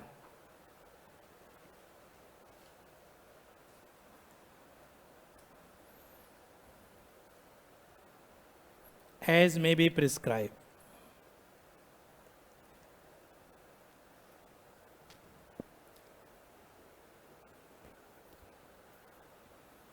ये सर्टेन पर्सन को ही प्रिस्क्राइब कर देंगे, इनसे मत खरीद लेना। पोर्टल सर्टेन पर्सन, ये जो चोर हैं ओवर द नाइट भाग जाते हैं, इनकी लिस्ट एक्चुअल में पोर्टल पे है। इनकी नेगेटिव लिस्ट होती है कि इनसे क्या मत करना, परचेज मत करना। Jain trader, X trader, Y trader, Z trader, बेटा ये सारे गवर्नमेंट के जो रडार पे हैं, गवर्नमेंट पहले पब्लिश कर देती है, इनसे परचेज मत करना। अगर कर लिया, हम आपका आईटीसी क्या कर देंगे, रिस्ट्रिक्ट कर देंगे। जैसे बेटा जो भी भाग जाते हैं बार बार साहब, गवर्नमेंट परेशान हो जाती है कि हो क्या रहा है यार, इन्हें हम ट्रेस कर रहे हैं, चाहकर भी ट्रेस नहीं कर पा रहे, क्योंकि दिक्कत भी, हर्डल बहुत सारे हैं। दिल्ली वाले ऑफिसर की जुडिक्शन दिल्ली में, वो दिल्ली से बंद करके केरला में चला गया, पहले केरला वाले के साथ साठ गांठ करो। आप समझ रहे हो, दिल्ली का क्रिमिनल मैटर पे आओ, केरला में चला गया तो दिल्ली वाला सीधा थोड़ी ना पकड़ लेगा। केरला वाले थाने से पहले क्या करते हैं बेटा, टाई अप करते हैं कि आप हमें क्या करो साहब, असिस्ट करो। तो ऐसे ही दिल्ली का बेटा बंद करके अब वो केरला में चला गया, दिल्ली वाला उसको ढूंढ रहा है, दिल्ली में तो कहीं भी मिल जाए वहीं धर लेगा। दिल्ली से बाहर दूसरे ऑफिसर की क्या चाहिए उसको बच्चे, असिस्टेंस चाहिए, ठीक है। तो ऐसे ये बना दिया इन्होंने, एक पर्सन की लिस्ट दे दी, जो जो पर्सन इस लिस्ट के अंदर आ रहे हैं उनसे मत खरीद लेना। अगर खरीद लिया, हम आपका आईटीसी क्या कर देंगे, ब्लॉक कर देंगे। सर 2-4 नाम तो बताओ, ऐसे नाम तो मैं क्या यूज करूं, जैन ट्रेडर समझ लेना। ये जैन ट्रेडर गवर्नमेंट ने अपने पोर्टल पे डाल दिया, ये नेगेटिव लिस्ट में है, इससे मत खरीद लेना कोई भी। अगर ले लिया, हम आपका आईटीसी ही क्या कर देंगे साहब, ब्लॉक कर देंगे। और नाम भी ऐसे रखते हैं, समझ में ना आए ये क्या बेच रहा है।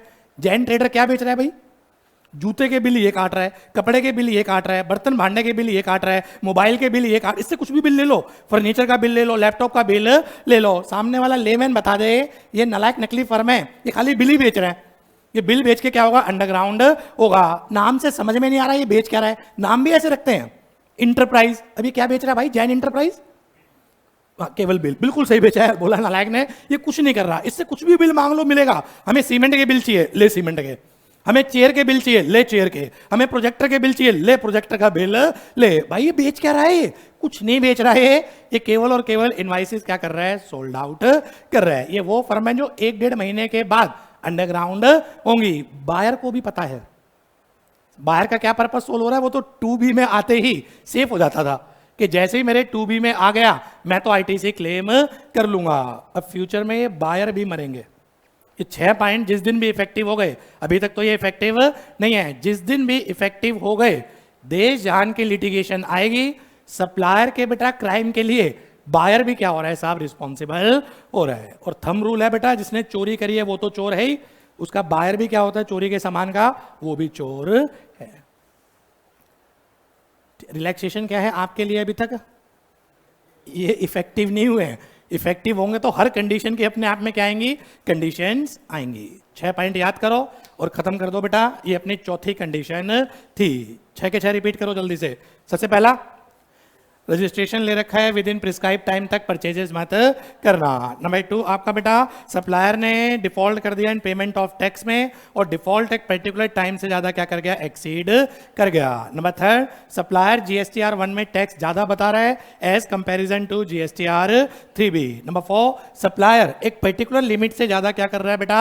आईटीसी क्लेम कर रहा है। उसको वार्निंग दे रहा है, पोर्टल रेड फ्लैग हो रहा है, फिर भी नहीं मान रहा, वो ज्यादा आईटीसी क्या कर रहा है? क्लेम कर रहा है। 5वां आपका बेटा सप्लायर जो 1% मिनिमम कैश वाली कंडीशन थी उसको कंप्लाई नहीं कर रहा। 6वां और last, such other class of supplier as may be prescribe. आपके लिए बेटा अगर जो नाम बता दिए पोर्टल ने उनसे परचेजिंग मत कर लेना। अगर कर लिया हम आपका आईटीसी क्या कर देंगे? ब्लॉक कर देंगे। याद कर लेना इस कंडीशन को एज इट इज बेटा। क्लियर? ये हो गई आपकी कंडीशन नंबर 4। चारों कंडीशन छोटी छोटी करके बोलो क्या क्या पढ़ ली, सेक्शन नहीं वैसे ही। सबसे पहली कंडीशन, रिसिपिएंट के पास प्रॉपर डॉक्यूमेंट्री एविडेंस होना चाहिए। सेकंड कंडीशन बेटा आपके साथ सप्लायर ये सारी डिटेल अपनी जीएसटीआर 1 में दे चुका हो, जो रिसिपिएंट की ऑटो पॉपुलेटेड होके जीएसटीआर 2B में आ गई हो। तीसरी कंडीशन आपकी बेटा रिसिपिएंट को गुड्स और सर्विसेज क्या हो चुके हो? रिसीव हो चुके हो। चौथी कंडीशन बेटा सेक्शन 38 में आईटीसी रिस्ट्रिक्ट नहीं होना चाहिए। सेक्शन 38 6 केसेस में आईटीसी को क्या करती है? रिस्ट्रिक्ट करती है। वो 6 के 6 केस जो अभी मैंने आपके साथ डिस्कस किए। प्रैक्टिकल लाइफ में क्या चलता है बेटा? 2B के 2 पार्ट हो जाते हैं। जीएसटीआर 2B 2 पार्ट में नजर आता है, part A part B. Part A की हेडिंग क्या होती है?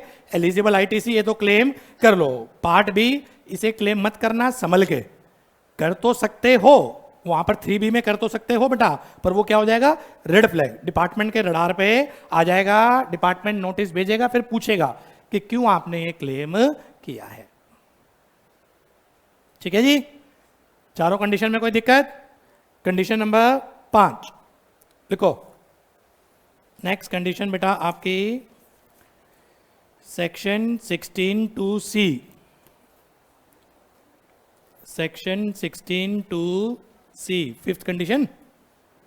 टोटल 6 थी ना?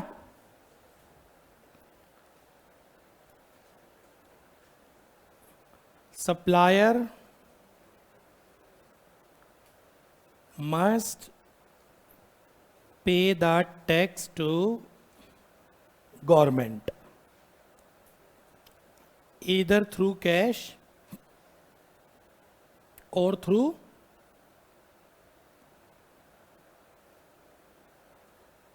utilization of ITC। प्रैक्टिकली ये कंडीशन इफेक्टिव नहीं है, थ्योरेटिकल पढ़ा रहा हूँ मैं आपको। ये अभी तक ये कंडीशन को इन्होंने इफेक्टिव नहीं करा है कि सप्लायर ने भी क्या कर दिया हो? टैक्स जमा करवा दिया हो। सप्लायर भी इसके ऊपर टैक्स क्या कर दे बच्चे? जमा करवा दे। ये इफेक्टिव इकट्ठी होंगी वो 6 कंडीशन, और ये एग्जाम में आ जाए तो चुपचाप आपने तो सॉल्व करना है इसी के हिसाब से। एग्जाम में लिख के मत आ जाना सर ने बताया है प्रैक्टिकली नॉन इफेक्टिव है। तो सप्लायर ने भी इसके ऊपर क्या कर दिया हो भाई? टैक्स जमा करवा दिया हो, या तो कैश में जमा करवा दिया हो या थ्रू यूटिलाइजेशन ऑफ आईटीसी।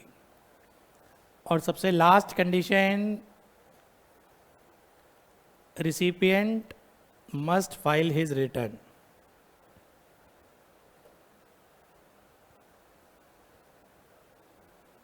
कौन सी रिटर्न की बात कर रहा होगा ये? रिटर्न का मतलब ही 3B। बाकी सब ये स्टेटमेंट होती हैं। GSTR1 रिटर्न नहीं है, स्टेटमेंट है। 2B स्टेटमेंट है। रिटर्न का मतलब 3B। कोई एक बच्चा बताए ये कंडीशन क्यों कि रिसिपिएंट ने अपनी 3B फाइल करी हो? ITC क्लेम कैसे करेगा? रिटर्न के थ्रू ही तो क्लेम करेगा। ITC क्लेम कैसे करेगा बेटा? रिटर्न के थ्रू ही क्लेम करेगा। तो ये है अपनी बेटा 6th and last condition. Recipient ने भी क्या कर रखा हो बेटा? अपनी रिटर्न फाइल कर रखी हो। 6 की 6 कंडीशन एक बार आप छोटी छोटी करके इकट्ठी कर दो, क्योंकि इसके ऊपर क्वेश्चन बार बार आता है। सबसे पहली कंडीशन, रिसिपिएंट, पूरा बोलो, रिसिपिएंट के पास क्या होने चाहिए बेटा? डॉक्यूमेंट्री एविडेंस होना चाहिए। दूसरी कंडीशन, सप्लायर ने GSTR1 फाइल कर दी हो जो रिसिपिएंट के GSTR2B में रिफ्लेक्ट होती हो। तीसरी कंडीशन, रिसिपिएंट को गुड्स और सर्विसेज एक्चुअल में रिसीव हो चुकी हो। चौथी कंडीशन बेटा, उनका ITC सेक्शन 38 में रिस्ट्रिक्ट नहीं होना चाहिए। पांचवी कंडीशन आपकी बेटा, सप्लायर ने इसके ऊपर टैक्स जमा करवा दिया हो। छठी कंडीशन, रिसिपिएंट अपनी रिटर्न क्या कर रहा हो? 3B प्रॉपर टाइम से फाइल कर रहा हो। ये 6 कंडीशन सेटिस्फाइड कर दो, ITC आपको क्या हो जाएगा? अलाउड हो जाएगा। छोटी करके इकट्ठा लिखवा दूं 6 की 6? बोलो, छोटा करके लिख लो बेटा 6 कंडीशन।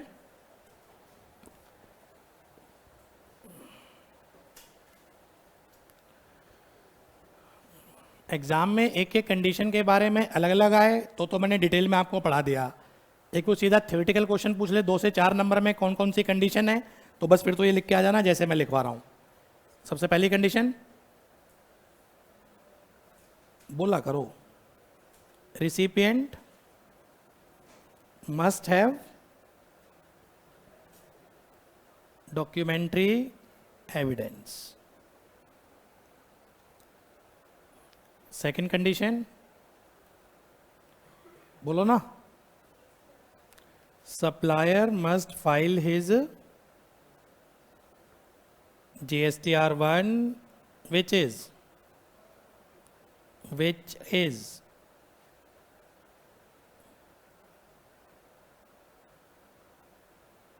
auto populated in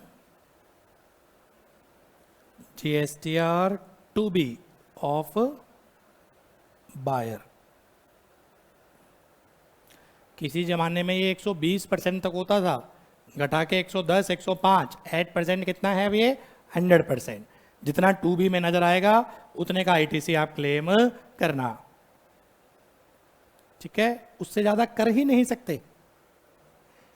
कर तो सकते हैं पर सिस्टम वार्निंग देगा, रेड फ्लैग हो जाता है। कर तो सकते हैं, सिस्टम वार्निंग देता है, भाई कर क्या रहा है ये। तीसरी कंडीशन बोलो, recipient must receive the goods or services। छोटा करके चौथी कंडीशन बोलो, बोलो, ITC is not restricted under section 38। वो 6 सिचुएशन जो भी लिखवाई,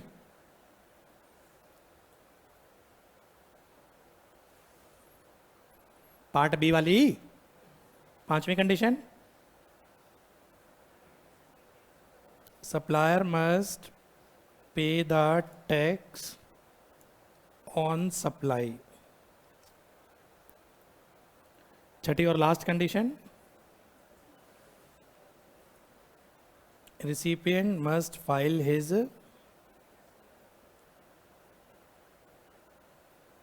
return।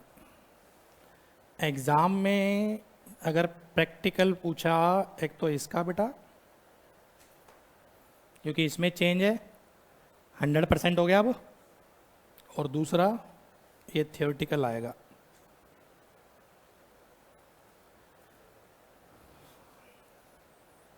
ये फाइनेंस एक्ट 2022 से आया है, ये फाइनेंस एक्ट 2021 से।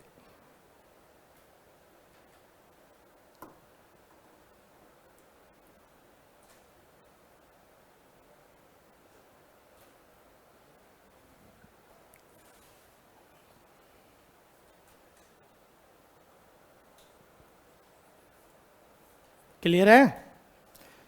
तो सेक्शन वाइज अगर मैं लेके चलूं, सेक्शन 3 ही पढ़नी है इस चैप्टर में, 16, 17, 18 बस। 16(1) मैंने आपको पढ़ा दी, recipient must be registered other than composition. 16(2) ये 6 कंडीशन है, 16(2) ये 6 कंडीशन। आगे चलो 16(3) एक समस्या आपके सामने रखता हूं, 100% आंसर सही दोगे। पहले चेक तो कर लूं दो भी या नहीं। प्लांट एंड मशीनरी क्या होती है, इनपुट या कैपिटल गुड्स? शाबाश। Value of plant and machinery 10 lakh, GST at the rate of 18%, 1,80,000, total 1180, rate of depreciation 30%। क्या पूछूंगा? डेप्रीसिएशन किस वैल्यू पे, विदाउट जीएसटी या आफ्टर जीएसटी? ऐसे मत बोलना सीधा विदाउट जीएसटी, डिपेंड आपने आईटीसी क्लेम करा है या नहीं करा। अगर आईटीसी क्लेम करा है, आईटीसी नीचे लिख देता हूं, अगर आईटीसी क्लेम करा है तो डेप्रीसिएशन कितने पे मिलेगा? 10 लाख पे। और अगर आईटीसी क्लेम नहीं करा तो फिर डेप्रीसिएशन जो मिलेगा बेटा 1180 पे। ये लिखा हुआ है सेक्शन 16 सबसेक्शन 3। सर ये कुछ सुना सुना सा लग रहा है, पीजीबीपी में पढ़ा के आया था, संडे को पता भी चलेगा तुम्हें टेस्ट में। ठीक है, तो ये बताओ क्या जीएसटी एलिमेंट के ऊपर डेप्रीसिएशन मिलता है? क्या जीएसटी एलिमेंट के ऊपर डेप्रीसिएशन मिलता है? अगर आईटीसी क्लेम कर लिया नो डेप्रीसिएशन, आईटीसी क्लेम नहीं किया जाओ डेप्रीसिएशन क्लेम कर लो। साइमल्टेनियसली दोनों बेनिफिट नहीं मिलेंगे, साइमल्टेनियसली दोनों बेनिफिट नहीं मिलेंगे। एक तरफ हो जा, 180 पे अगर डेप्रीसिएशन ले लिया, आईटीसी नहीं है, और अगर आपने बेटा आईटीसी ले लिया तो डेप्रीसिएशन नहीं मिलेगा। आप क्या पसंद करेंगे वैसे? ITC as good as cash है, सीधा लायबिलिटी से क्या होता है, सेट ऑफ होता है। तो ये लिखा हुआ है 16(3) में, एग्जाम्पल से लिख लो। इंग्लिश में तो क्या लिखवाऊं इसे, सीधा ये एग्जाम्पल ही लिख लो ना।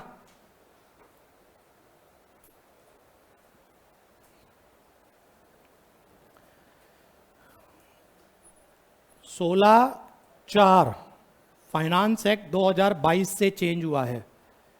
अभी इसके बाद जो सेक्शन लूंगा बेटा 16(4) फाइनेंस एक्ट 2022 से ड्रेस्टिकली चेंज हुआ है। एग्जाम के लिए इंपॉर्टेंट है बेटा।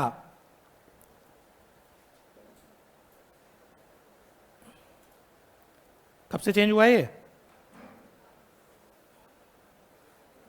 मिलेगा एग्जाम में ये, और 3-4 जगह आएगा बेटा ये, यहीं पे टाइम लगा लो जो लगाना है। Time period for availment of ITC. ITC कब तक क्लेम कर सकते हैं?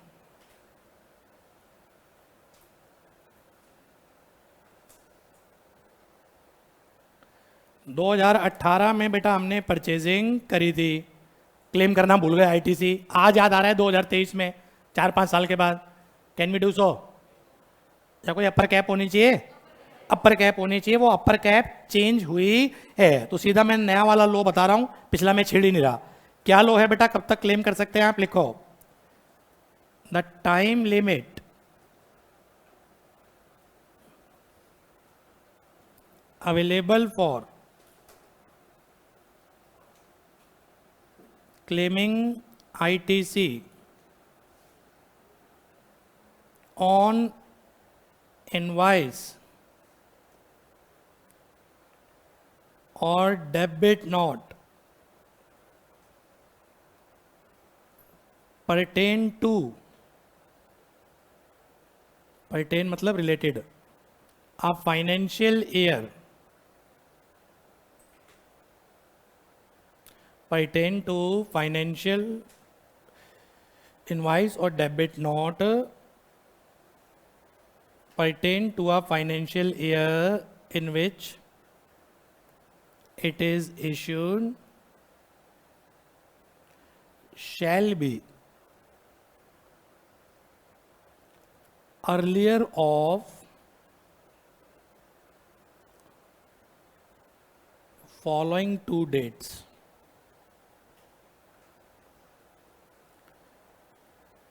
30th November of succeeding financial year.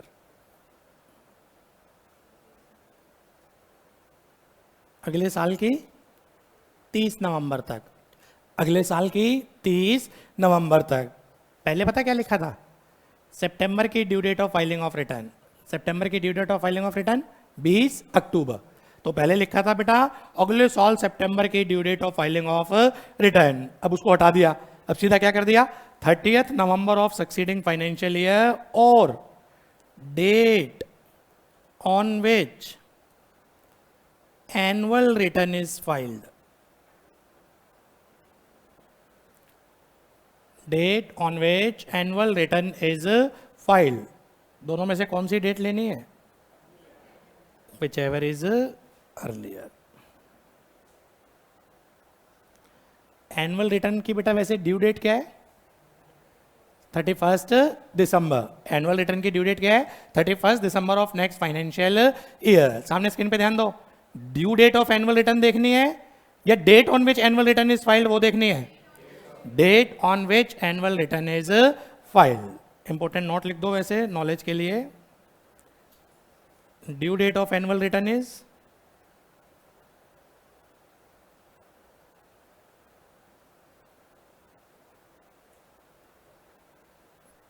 क्या है बेटा? 31 December of next financial year.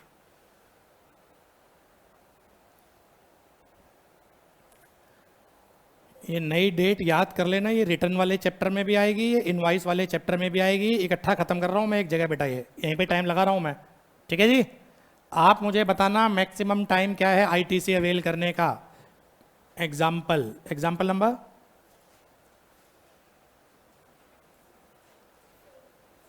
Fourth,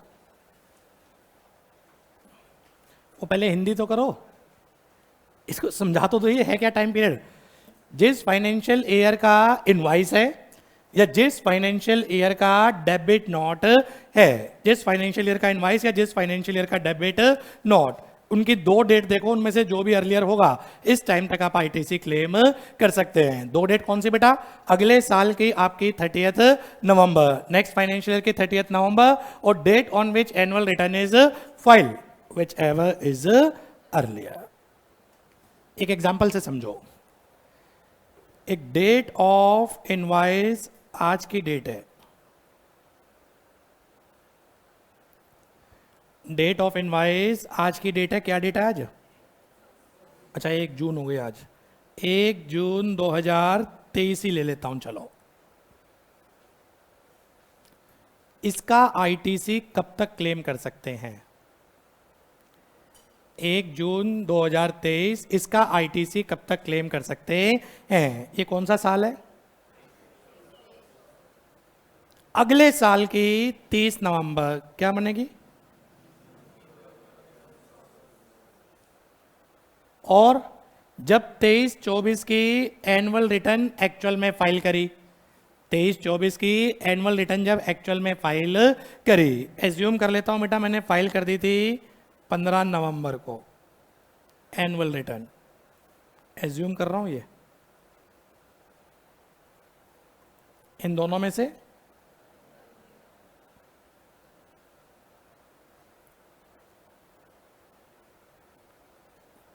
कब तक क्लेम कर सकता हूं ITC? 15 November 2024।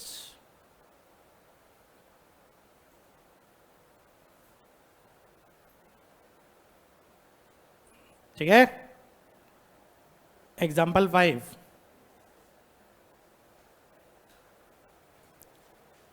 Date of invoice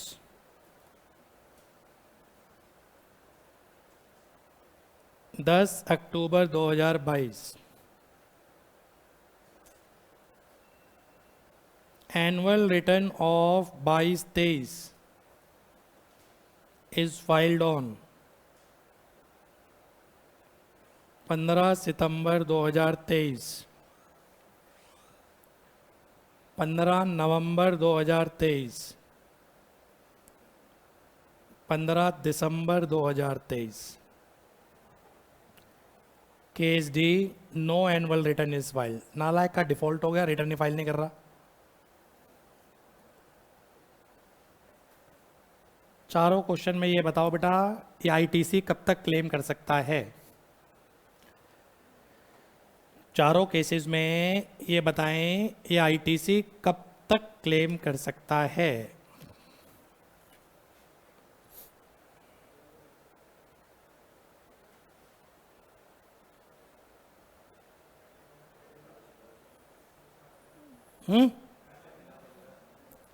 करो करो, आराम से करो।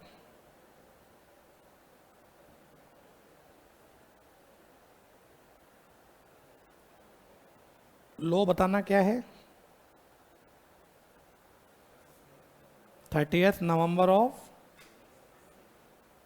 नेक्स्ट फाइनेंशियल ईयर, और ड्यू डेट या date on which? Date on which annual return is filed, whichever is earlier. अब सारे केस एक एक करके लो, तो ये तो हो जाएगी 30 नवंबर 2023। इसकी एनुअल रिटर्न कब फाइल हो गई? 15 सितंबर 2023। ये कब तक आईटीसी क्लेम कर सकता है? इसके बाद आईटीसी ही नहीं मिलेगा, कितना मर्जी कर ले बेटा। ये केस बी, 30 नवंबर 2023, और ये वाला बेटा क्या डेट थी? 15 November 2023, which ever is earlier. 15 November 2023। इसके बाद आईटीसी क्लेम नहीं कर सकता। तीसरा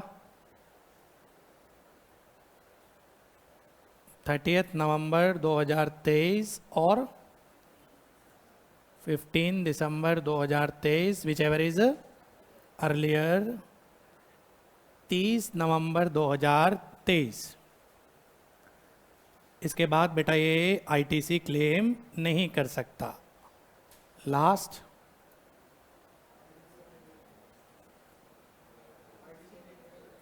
30 नवंबर 2023, और रिटर्न फाइल करी ही नहीं।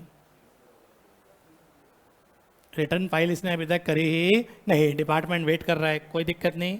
मैक्सिमम टाइम 30 नवंबर। एकेडमिक चलें तो मैक्सिमम टाइम क्या बनेगा बेटा? विच एवर इज अर्लियर 30 नवंबर।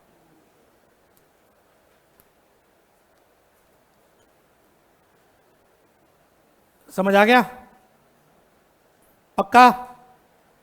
एक चैलेंज हो जाए। चैलेंज अगर आप कर दो, इनवाइस के बेसिस पे भी क्या मिलता है? आईटीसी। और डेबिट नोट के बेसिस पे भी क्या मिलता है? आईटीसी। पता है ना? सामने स्क्रीन पे ध्यान देना। Example 6, 25 March 2023 is the date of invoice.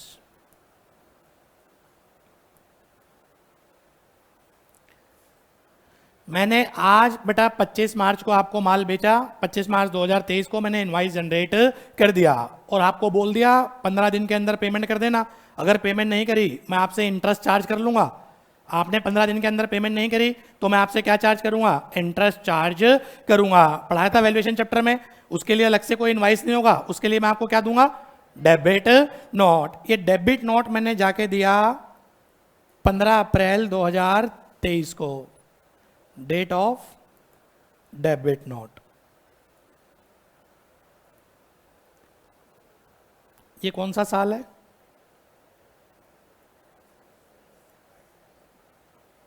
ये कौन सा साल है? मुझे ये बताओ, इनवाइस का आईटीसी कब तक मिल जाए? और डेबिट नोट का आईटीसी कब तक मिल जाए? Maximum time for availment of ITC of invoice and maximum time for availment of debit note. Take your time. Annual return मान लेना आपकी बेटा फाइल हुई है 15 दिसंबर of next financial year. Assume annual return is filed on 15 December of next financial year. Assume annual return is filed on 15 December of next financial year.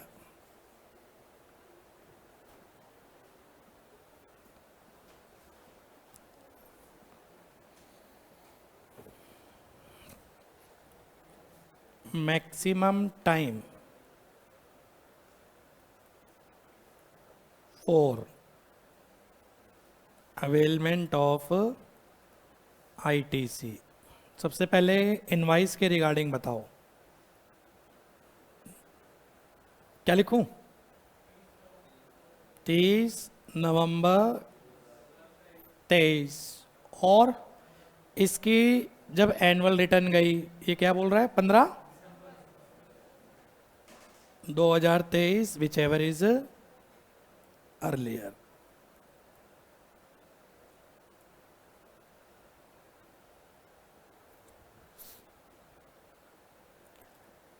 Invoice के regarding ये debit note था। ये debit note किससे related है? Invoice से। ये debit note किससे related है? इनवाइस से। दो इंटरप्रिटेशन, जो इनवाइस का लास्ट टाइम है वही डेबिट नोट का लास्ट टाइम होगा, क्योंकि ये डेबिट नोट इनवाइस से रिलेटेड है बेटा। जो इनवाइस का लास्ट टाइम वही डेबिट नोट का लास्ट टाइम, या इन दोनों को अलग अलग देखेंगे। अलग अलग देखेंगे तो इसका क्या बनेगा बेटा? ये 23-24 का है तो इसका बनेगा 30 नवंबर 2024। और इस साल की एनुअल रिटर्न कब गई है? 15 दिसंबर ऑफ नेक्स्ट ईयर। तो इसकी एनुअल रिटर्न कब जा रही है? 15 दिसंबर ऑफ नेक्स्ट ईयर। इसके हिसाब से क्या बनेगा? Which ever is earlier, 30 November 2024।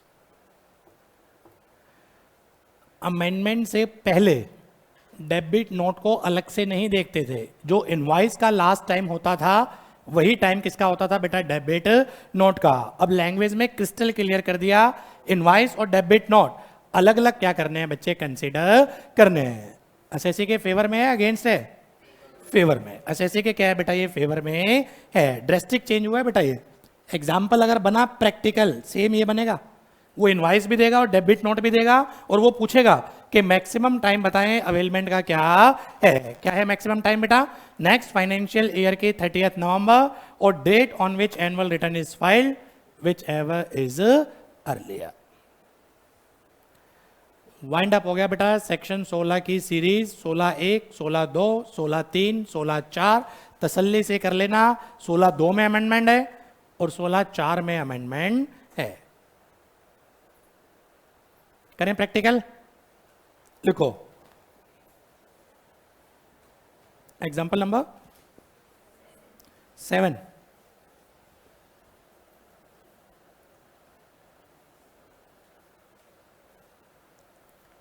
compute ITC available to assessee for the month of February 2023। compute ITC available to assessee for the month of February 2023।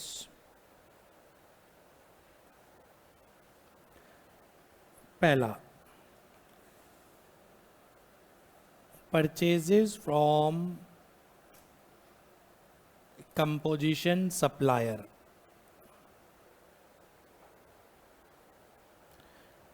यहां पर लिख लेना tax element. Purchases from composition supplier 30,000 रुपये का tax element. दूसरा, purchases without tax invoice,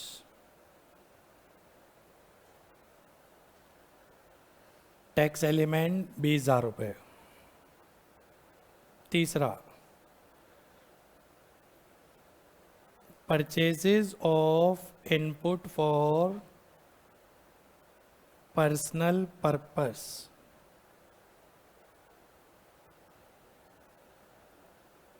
50,000।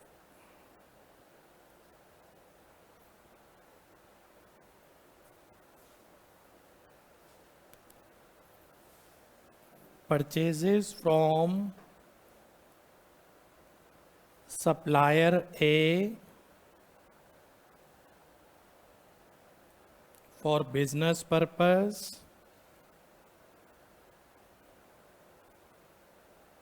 Tax element 50,000 on credit, उधार पे है ये।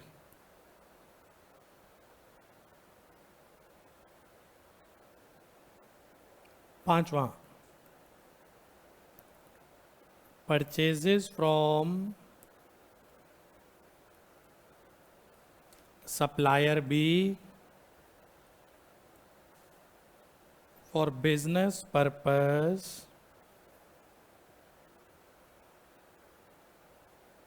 टैक्स एलिमेंट है 70,000। Half good is received in October and remaining in next month.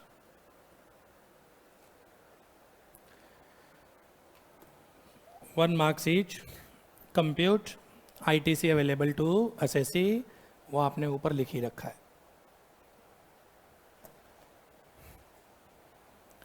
Compute ITC available to assessee.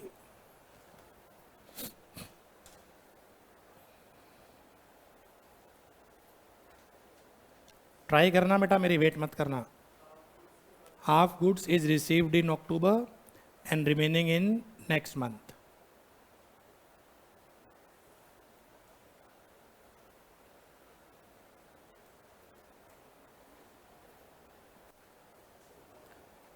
पांच number का क्वेश्चन है बेटा ये। किस किस का आईटीसी मिले, किस किस का आईटीसी ना मिले, बताओ।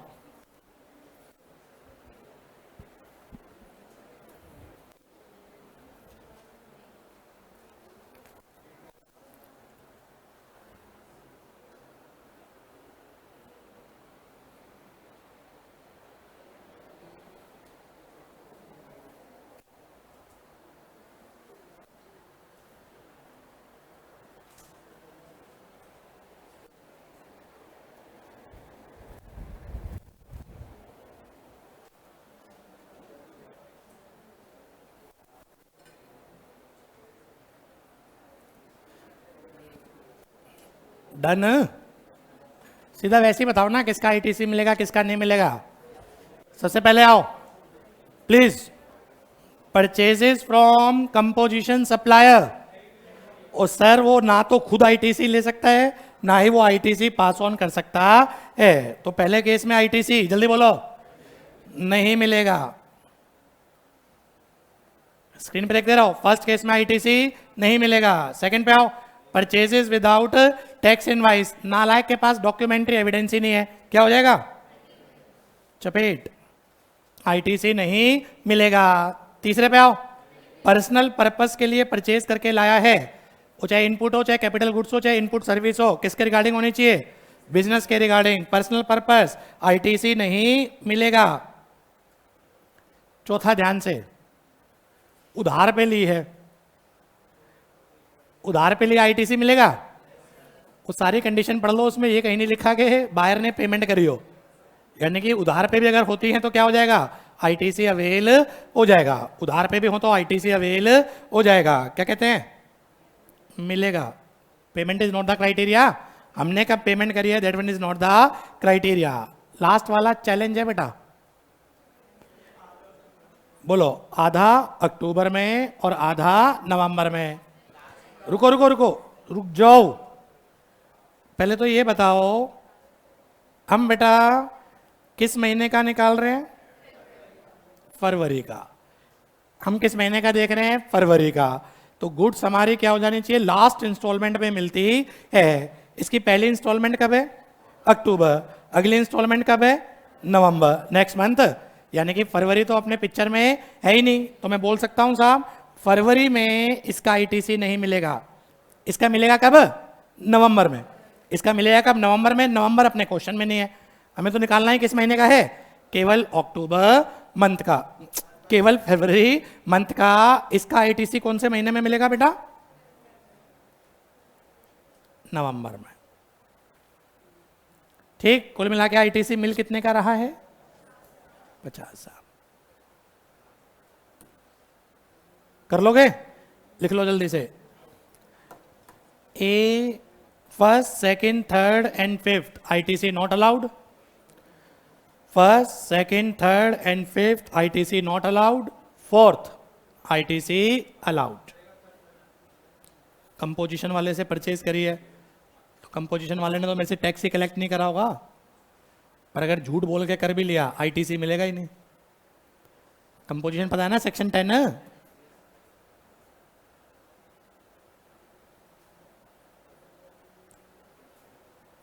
चलू आगे। Next example number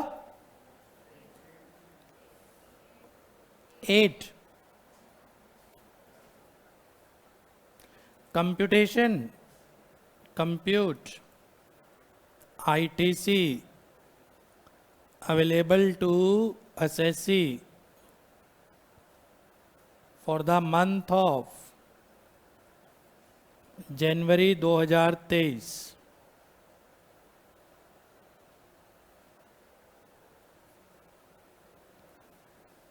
particular tax element। Number 1,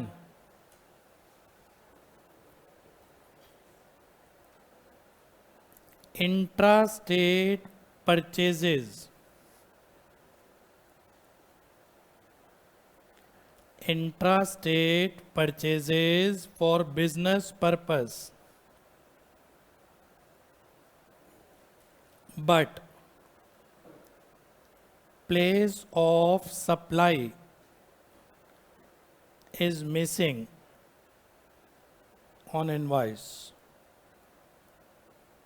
tax element था 40,000।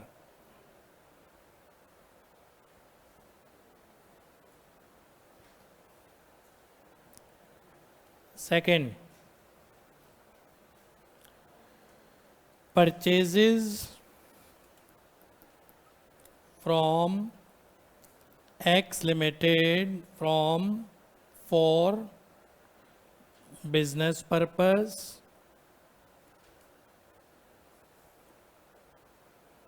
but X Limited has not furnished his GSTR 1।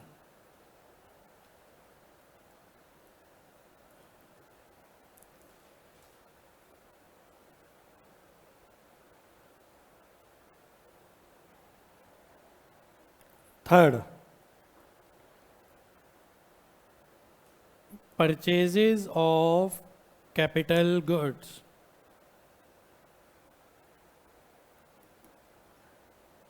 entire value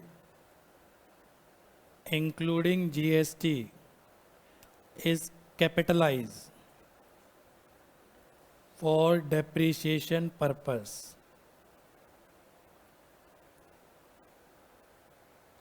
entire value including GST is capitalized for depreciation purpose 1,80,000। 4, purchases for business purpose but ITC is restricted under section 38। 30,000। Next,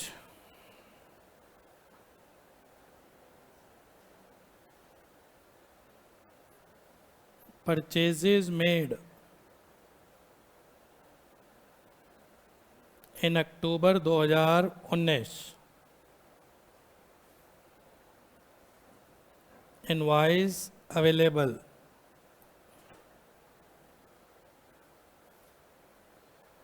दो 2019 की purchase थी, invoice की date भी बेटा अक्टूबर 2019 की थी। नालायक ITC claim करना भूल गया उस time, forgot to claim ITC. 2019 की परचेज थी, इनवाइस तो है उसके पास, पर वो उस टाइम आईटीसी क्लेम करना भूल गया। अब वो क्लेम करना चाहता है कौन से महीने में? जनवरी 2023 में। आप बताएंगे 40,000।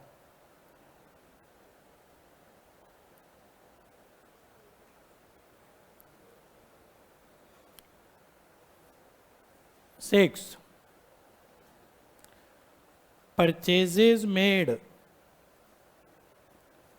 in December 2022, invoice raised in December 2022,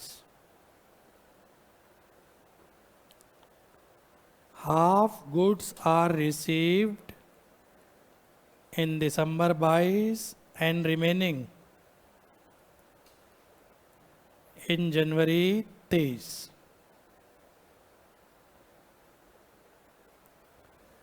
इसका आईटीसी है 50,000।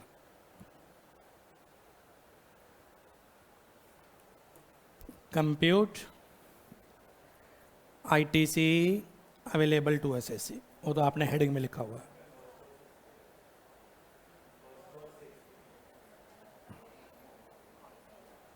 बड़े महापंडित हैं।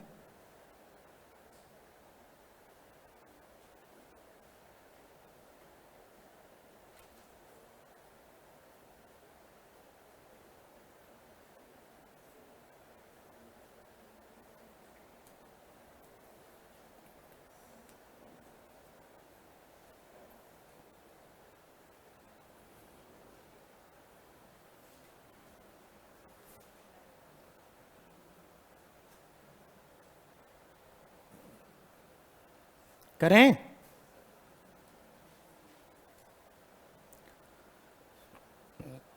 हम किस साल चेक कर रहे हैं, कब चेक कर रहे हैं? जनवरी 23। एक एक पॉइंट के ऊपर इंफेसिस लेना। Intra state purchases for business purpose but place of supply is missing on invoice. Place of supply देना कब मैंडेटरी होता था? इंटर स्टेट के केस में। ये कौन सा है बेटा? Intra state. अलाउड है, डिफेक्ट चल जाएगा, अलाउड है, आईटीसी मिलेगा। डिफेक्ट है बेटा, और ये डिफेक्ट क्योरेबल है, आईटीसी मिल जाएगा। सेकंड बोलना, सर है तो बिजनेस पर्पस के लिए, पर सामने वाले ने अपने जीएसटीआर 1 में नहीं दिया, उसने 1 में नहीं दिया तो हमारे 2B में नहीं आएगा। तो आज के टाइम बेटा आईटीसी नहीं मिलेगा। सेकंड कंडीशन ये तो थी। थर्ड पे आओ बेटा, purchase of capital goods entire value including GST is capitalize for depreciation purpose. English की हिंदी, वो जीएसटी वाले एलिमेंट पे भी क्या क्लेम कर रहा है? डेप्रिसिएशन। तो जब जीएसटी वाले एलिमेंट पे डेप्रिसिएशन क्लेम कर रहा है, आईटीसी अलाउड नहीं होंगे, चपेट पड़ेगी। ठीक है। चौथा, परचेज करी है बेटा बिजनेस पर्पस के लिए, पर आईटीसी रिस्ट्रिक्ट है, सेक्शन 38 में नहीं मिलेगा भाई। ये बताना, अक्टूबर 19 का आईटीसी जनवरी 23 में क्लेम कर सकता है? सर चेक करते हैं, अक्टूबर 19 का मतलब हो गया 19-20। अक्टूबर 19 का मतलब 19-20। कब तक क्लेम कर सकता था ये? 30 नवंबर 2021। एनुअल रिटर्न की डेट दे नहीं रखी, छोड़ देते हैं। 30 नवंबर 2021 तक ये क्लेम कर सकता था। जनवरी 23 इसके बाद आता है, आईटीसी नहीं मिलेगा। रात गई बात गई। ठीक है। लास्ट बताओ, दिसंबर में परचेज करी थी, इनवाइस भी दिसंबर का है, आधी गुड्स दिसंबर में, आधी गुड्स जनवरी में। तो आधा आईटीसी दिसंबर, आधा आईटीसी जनवरी, नहीं, फर्स्ट इंस्टॉलमेंट के टाइम सारा लास्ट कब मिली है? जनवरी, और अपना भी कौन सा है? जनवरी। कितना आईटीसी मिल जाएगा भाई? पूरा का पूरा 50,000। तो फर्स्ट और लास्ट पॉइंट में सारा का सारा आईटीसी अलाउड होगा। ठीक है, बहुत है इतनी प्रैक्टिस, और आगे पीछे करूं? चलूं आगे? आधा घंटा डीपली कंसंट्रेशन सामने रखना। ये या तो क्लियर है या ऑल क्लियर है। ये कॉन्सेप्ट है 180 डेज क्लॉज।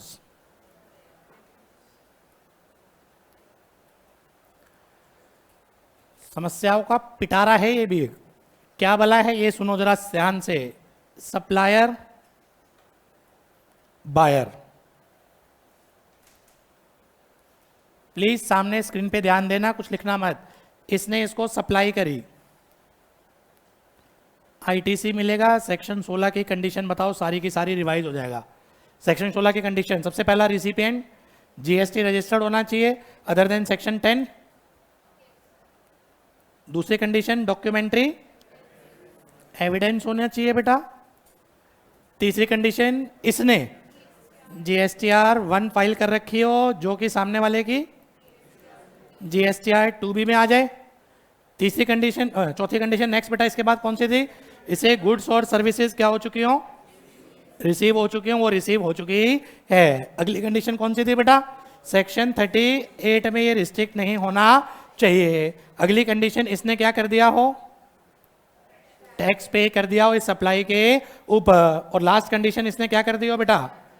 रिटर्न फाइल कर दियो जीएसटीआर 3B। ये सारी कंडीशन थी, ये सारी कंडीशन है। तो ये क्या कर सकता है? आईटीसी क्लेम कर सकता है। ठंडे दिमाग से सुनना, 10 लाख की वैल्यू, 18% वाली आइटम 1,80,000, टोटल कितना हो गया? 1180। सारे पॉइंट सेटिस्फाइड हैं, ये क्या क्लेम कर लेगा? आईटीसी। फिर बाद में लोग की नींद खुली, ओ यार इससे पेमेंट तो कराओ, इसकी जेब से 1 रुपया गया नहीं, उधार का माल है।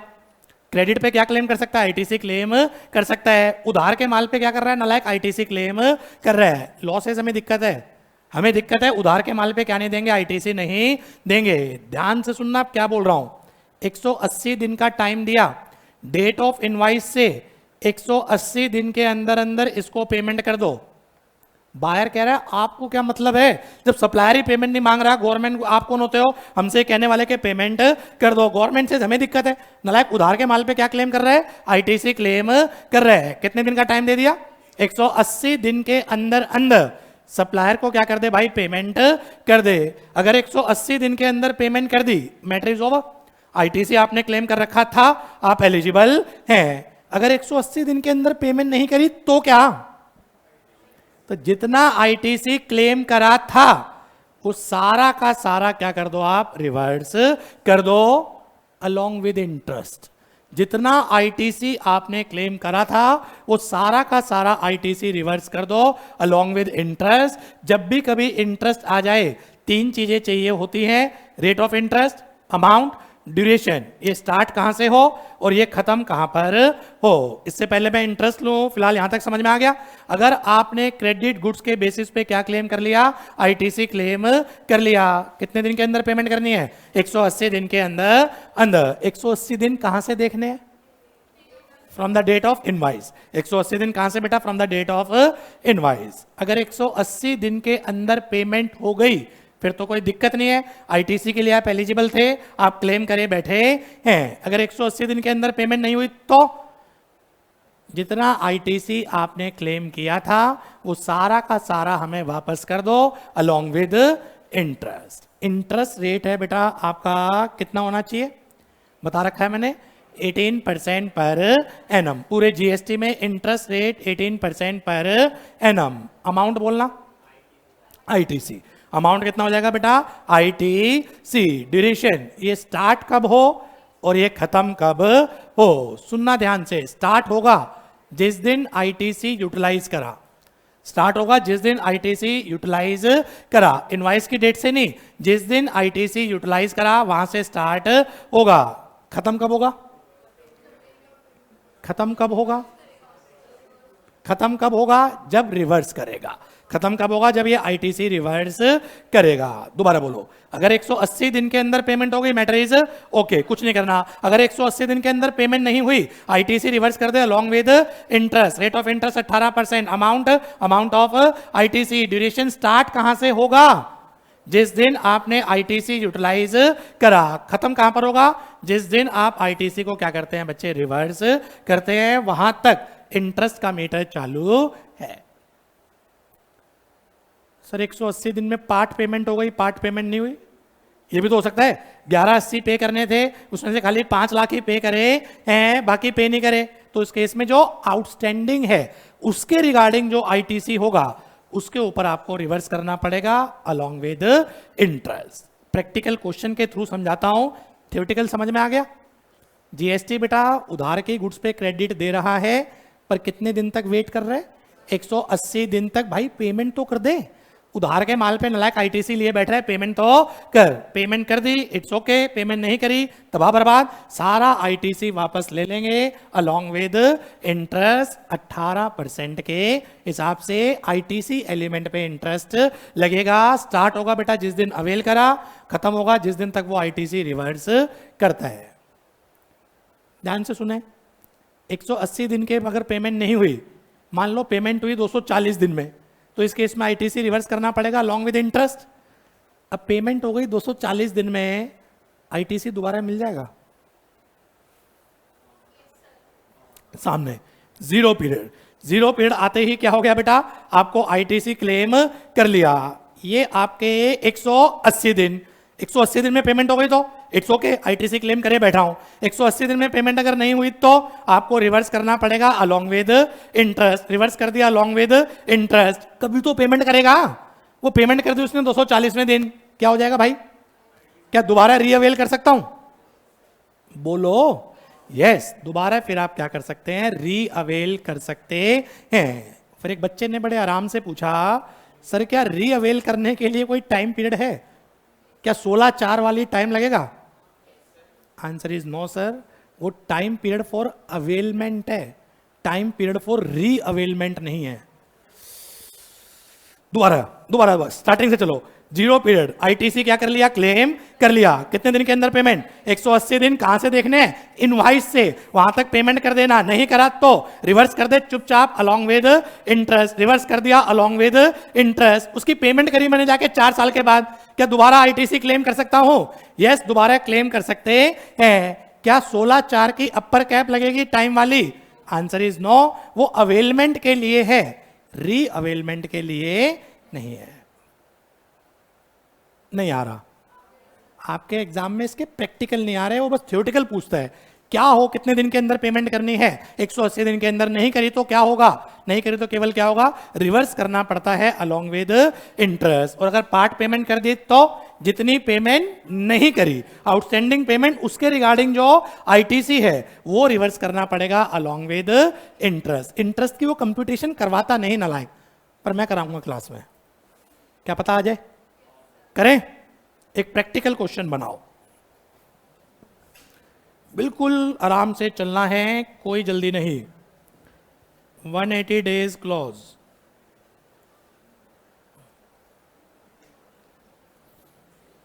बेटा इसे बार बार रिपीट नहीं कर पाऊंगा क्योंकि एक ही में आधा घंटा लग जाएगा, इसलिए जरा से भी दिक्कत लगे वहीं रोक देना, क्योंकि रिपीट नहीं हो पाएगा, ठीक है ना? वैसे तो मैं खुद ही धीरे धीरे चलूंगा। कोई भी एक डेट ले लो, ये सप्लायर, ये बायर, इसने इसको माल बेचा उधार पे, वैल्यू ऑफ सप्लाई 10 लाख, 12% वाली आइटम थी, कितना होता है? 1/20, 11/20। ये था good sold on credit.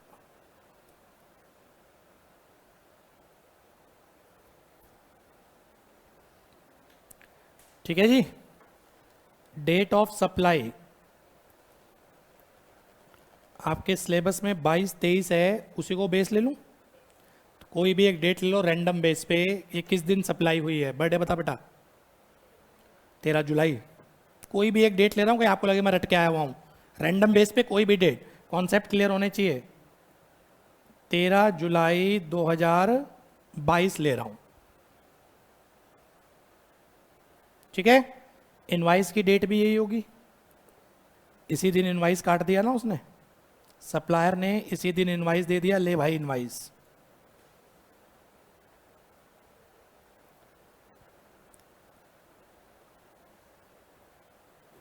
Practical क्या हुआ होगा, 13 जुलाई इसकी सप्लायर ने बेटा GSTR 1 कब दी होगी, अगले महीने की 10 तारीख तक, 10/8/2022, एक एक चीज लिखो, 10 तारीख तक दी होगी ना अगले महीने की। ये इसके 2B में आ गया होगा, 14 तारीख तक आता है। ऑटो पॉपुलेटेड इन GSTR 2B कब तक, 14 तारीख तक। 14 एज्यूम नहीं कर रहा, एक्चुअल में है, लॉ में है, ठीक है। और फिर बायर ने क्या करी होगी बेटा, अपनी रिटर्न फाइल करी होगी कब तक, 20/8 तक। टैक्स पे करा होगा और ITC यूज कर लिया होगा, टैक्स पे करा होगा, 20 तारीख तक ही जाता है ना, टैक्स पे करा होगा और ये वाला ITC क्या कर लिया होगा, यूज करा होगा। कब यूटिलाइज हुआ है ये ITC यूटिलाइज कब हुआ है, 20/8 को। आपने खरीद कब लिया था, बायर के एंगल से पढ़ रहे हैं आप, आपने खरीद कब लिया था, 13 जुलाई को, बुक्स में तो आ गया था 13 जुलाई को, पर आप यूटिलाइज कब कर पाए होंगे, जब आपने इस महीने की GSTR 3B फाइल करी होगी। तो आपने यूटिलाइज कब करा है बेटा, 20/8 को। आगे मत चलना अगर इसमें कोई दिक्कत है। पेमेंट कुछ नहीं करी, 16 की सारी कंडीशन सेटिस्फाइड है, वो जितनी भी कंडीशन थी, तो इसने क्या कर लिया बेटा, ITC क्लेम कर लिया। मोटे मोटे तौर पे डॉक्यूमेंट्री एविडेंस इसके पास है, गुड सर्विसेज इसको क्या हो चुकी है, रिसीव हो चुकी है। GSTR 1 2B में क्या हो चुका है बेटा, रिफ्लेक्ट हो चुका है। रिटर्न ये क्या कर रहा है साहब, फाइल कर रहा है। इसने ITC को क्या कर लिया बच्चे, यूटिलाइज कर लिया। एम आई मेकिंग सेंस, यहां तक कोई दिक्कत। पेमेंट कितने दिन के अंदर करनी है, पेमेंट 180 दिन, कहां से, from the date of invoice. Payment should be made within 180 days from the date of invoice. इसी के नीचे लिखो, payment should be made within 180 days from the date of invoice। इसको हाईलाइट करो, 180 दिन भूल जाते हैं, कहां से देखते हैं।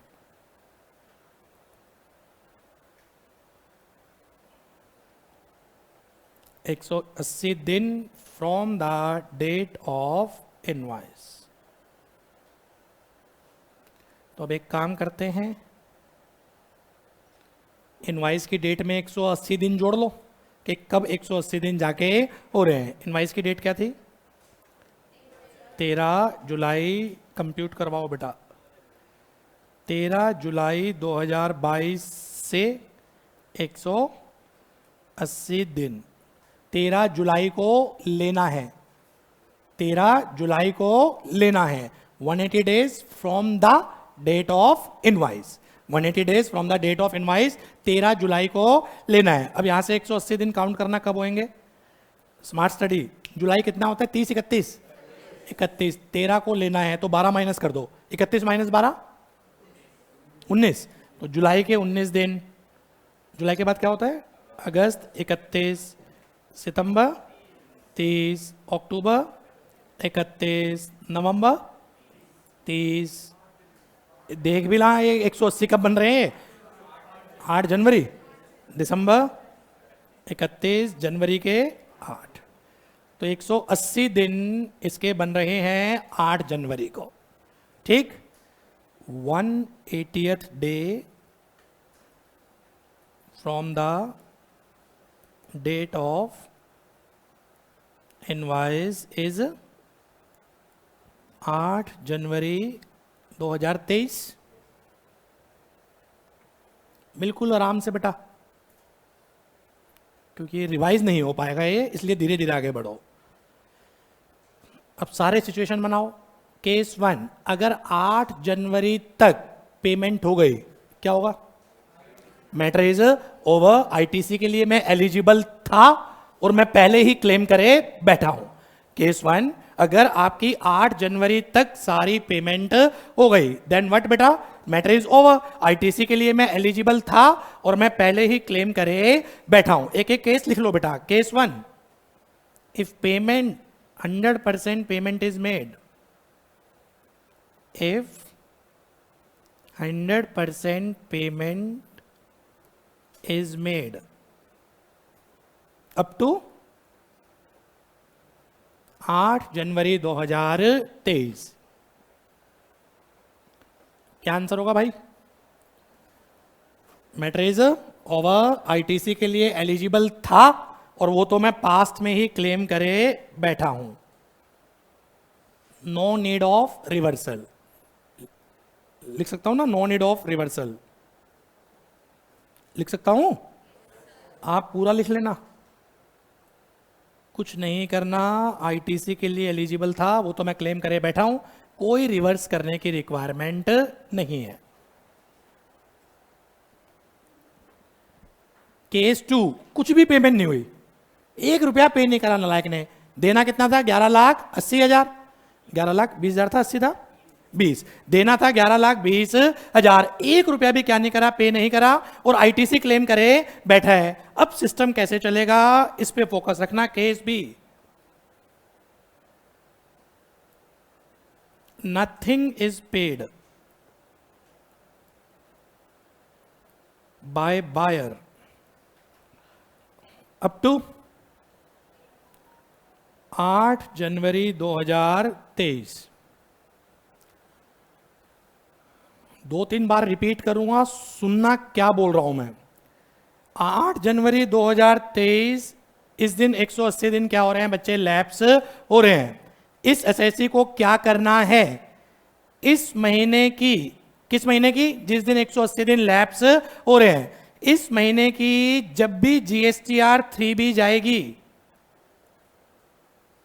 इस महीने की जब भी जीएसटीआर 3B जाएगी, जितना आईटीसी क्लेम करा था उसके बराबर का टैक्स जमा करवा दे अलॉन्ग विद इंटरेस्ट। दोबारा बोलो। जिस महीने 180 दिन क्या हो रहे हैं? लैप्स हो रहे हैं, उस महीने की जब भी जीएसटीआर 3B जाएगी, कब जाएगी? 20 फरवरी 2023। लिखो मत, सुनने पे ध्यान दो। जिस महीने 180 दिन लैप्स होते हैं, उस महीने की जब भी ये जीएसटीआर 3B फाइल करेगा, जितने का आईटीसी क्लेम करा था उसके बराबर का टैक्स पे कर दे अलॉन्ग विद इंटरेस्ट। यानी कि ये क्या करेगा बेटा? ये 8 जनवरी को इसको 180 दिन लैप्स हो रहे, तो ये कितना टैक्स? 1,20,000। आईटीसी कितने का लिया था? 1,20,000। ये दिखा देगा जीएसटीआर 3B में कि मुझे 1,20,000 देना है अलॉन्ग विद इंटरेस्ट। इंटरेस्ट मैं भी निकलवा देता हूं, ठीक है जी। इंटरेस्ट कैसे कंप्यूट करना है वो बात की बात। फिलहाल ये रिवर्सल कैसे होता है? ITC reversal is equal to, कैसे करेंगे? Equal to tax liability. ITC reversal को क्या दिखा दो? टैक्स पेबल दिखा दो। किस में दिखा दूं? जीएसटीआर 3B में। कौन सी जीएसटीआर 3B में? उस महीने की जीएसटीआर 3B जिस महीने 180 दिन क्या हो रहे हैं बच्चे? लैप्स हो रहे हैं। आईटीसी रिवर्सल कैसे होगा? आईटीसी रिवर्सल होगा टैक्स पे कर दे। टैक्स पे कब कर दूं? उस महीने की जीएसटीआर 3B में जिस महीने आपके बेटा क्या हो जाएगा साहब? 180 दिन लैप्स होंगे। मेरे एग्जांपल में कब हो रहे हैं? 8 जनवरी। इसकी 3B कब जाएगी? 20 फरवरी। 20 फरवरी को ये अपनी जीएसटी लायबिलिटी कितनी दिखा देगा? Is equal to ITC claim. 20 फरवरी को ये अपनी जीएसटी लायबिलिटी कितनी दिखाएगा? Is equal to ITC claim. मेरे एग्जांपल में 1/20। सर जनवरी का अपना भी तो टैक्स होगा, उस पर मेरा फोकस नहीं है, मेरा तो खाली रिवर्सल वाले पे है। जनवरी वाले का अपना भी टैक्स होगा, वो भी दिखा रहा होगा, मेरा तो फोकस केवल रिवर्सल वाले पे। तो ये 1,20,000 किस में शो कर देगा? GSTR 3B में 20 फरवरी 2023 वाली में, और 20 फरवरी को ही पे कर देगा। रिवर्सल मतलब in the form of payment, return भी तभी फाइल होएगी, पेमेंट भी तभी होती है बेटा। 20 फरवरी को ही ये क्या करेगा साहब? पे करेगा अलोंग विद इंटरेस्ट। अब इंटरेस्ट बड़ा इंटरेस्टिंग है, सामने ध्यान देना। रेट ऑफ इंटरेस्ट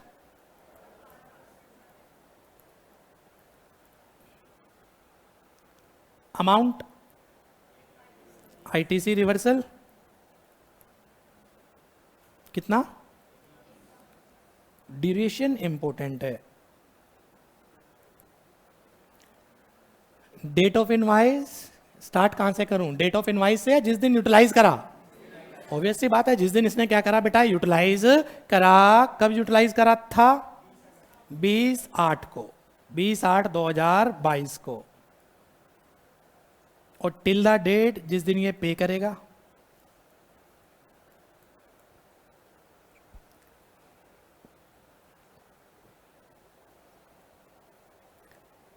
ये डेट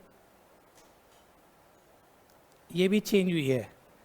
पहले ये शुरू हो जाता था इनवाइस की डेट से। नालायक कब से लेते थे इंटरेस्ट? इनवाइस की डेट से। एसएससी कह रहे तब से लो ना जब से यूटिलाइज करा है। फाइनेंस एक्ट 2022 सेक्शन 50 सबसेक्शन 3 उसको अमेंड करा कि बात तो ठीक है, गवर्नमेंट का पैसा इसने यूज कब करा है? जिस दिन यूटिलाइज कर लिया। गवर्नमेंट का पैसा यूज कब करा है? जिस दिन यूटिलाइज कर लिया। तो सेक्शन 50 सबसेक्शन 3 कब से लेंगे? 20/8 से। कब तक? 20 फरवरी 2023 तक। दोनों डेट को लो, कितने दिन हो रहे हैं? दोनों डेट को लो, कितने दिन हो रहे हैं?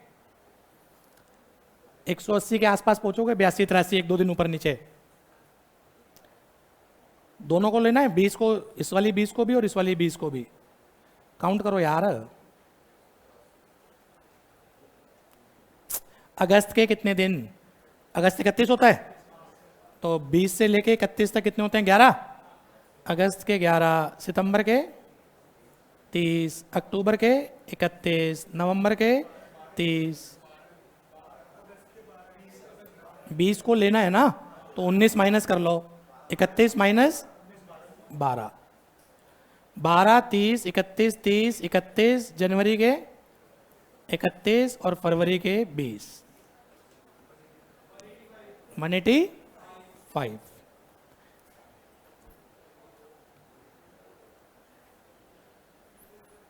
ठीक है।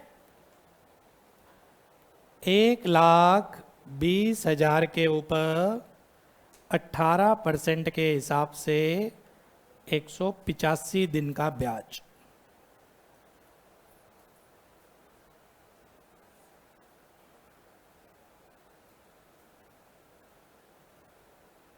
बोलो। 10 पॉइंट राउंड ऑफ करना सिखाया था। बिना राउंड ऑफ करके बताओ कितना आ रहा है? अच्छा, एग्जैक्ट ही आ रहा है। अरे यार, राउंड ऑफ मैं करूंगा, बिना राउंड ऑफ के बताओ क्या है? 10 जीएसटी में चाहे टैक्स हो, चाहे इंटरेस्ट हो, चाहे पेनल्टी हो, कितने के मल्टीपल में? 1 रुपए के मल्टीपल में। जीएसटी में बेटा चाहे टैक्स हो, इंटरेस्ट हो, पेनल्टी हो, 1 रुपए के मल्टीपल में। इनकम टैक्स में कितना होता है? 10 रुपए के। इनकम टैक्स में 10 रुपए है, जीएसटी में कितना है बेटा? 1 रुपए। 50 पैसे या इससे ज्यादा हो तो अपर हैंड, अदरवाइज क्या करते हैं बेटा? Lower hand. ये 50 पैसे से ज्यादा है, राउंड ऑफ करके 10,948। स्टूडेंट लेवल पे पता नहीं इंटरेस्ट क्यों नहीं पूछते, ना इंटर लेवल पे ना फाइनल लेवल पे इंटरेस्ट नहीं पूछते बेटा। वो थियोरेटिकल क्वेश्चन तो बना देते हैं कि अगर 180 दिन के अंदर पेमेंट नहीं करी तो क्या होगा। मैं कह रहा हूं प्रैक्टिकल भी आना चाहिए। दिक्कत क्या है? जब यूटिलाइज करा वहां से स्टार्ट हो जाओ, जब तक पे नहीं कर देता। पे कब होता है? 3B के थ्रू। वहां तक क्या है साहब? इंटरेस्ट का मीटर चालू है। सर वो फरवरी वाले में भूल गया, उसने मार्च वाले में करी, तो 20 फरवरी की जगह 20 मार्च हो जाएगा। सर उसने अप्रैल वाले में, ये भी तो हो सकता है भूल जाए, ध्यान ही नहीं आ रहा। वो ध्यान में आ रहा है बाद में, अप्रैल वाली में, अप्रैल तक चालू है। मई वाली 3B में याद आ रहा है, मई तक चालू है। जब तक नहीं कर देता बेटा, जब तक इंटरेस्ट का मीटर चालू है। ठीक है, पक्का? इसमें कोई दिक्कत? फुल पेमेंट मीटर जो आउटस्टैंडिंग थी, लास्ट चैलेंज है, part of the payment made, case कौन सा बनेगा? 3C। केस C, बस खत्म बेटा। Assume 5 lakh is paid up to, क्या डेट थी वो? 8 जनवरी थी, 8 January 2023 and remaining is outstanding. मान जाऊं बेटा आपको, अगर आप सॉल्व कर दो, अमाउंट बता दो केवल क्या है, टोटल कितना देना था?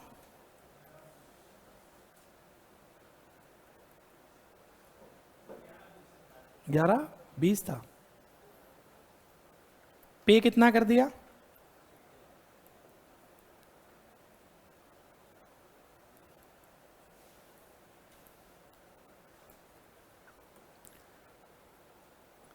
ये एग्जाम में नहीं आएंगे बेटा, पर प्रैक्टिकल लाइफ के लिए पता होना चाहिए, वहां कोई सिखाएगा नहीं। अभी पिछले महीने ये केस कराया क्लाइंट का, कुंदल मेटल, उसका सेम यही था, फिगर भी वही ले रहा हूं मैं, सेम यही था बेटा उसका। चलो कितना आउटस्टैंडिंग? 6-20।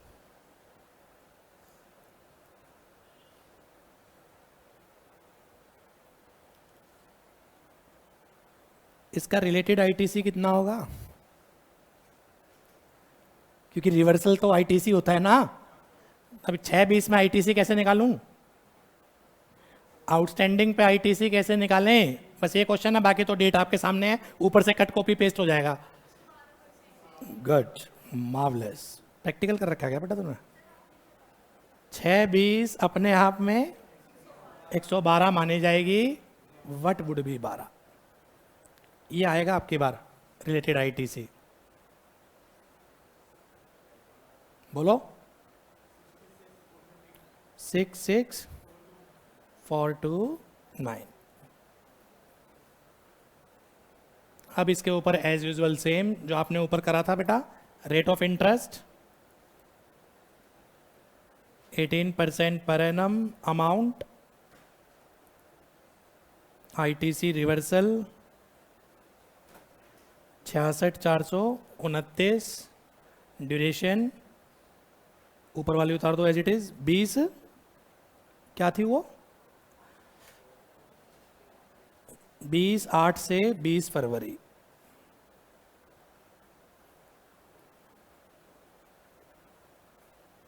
How much?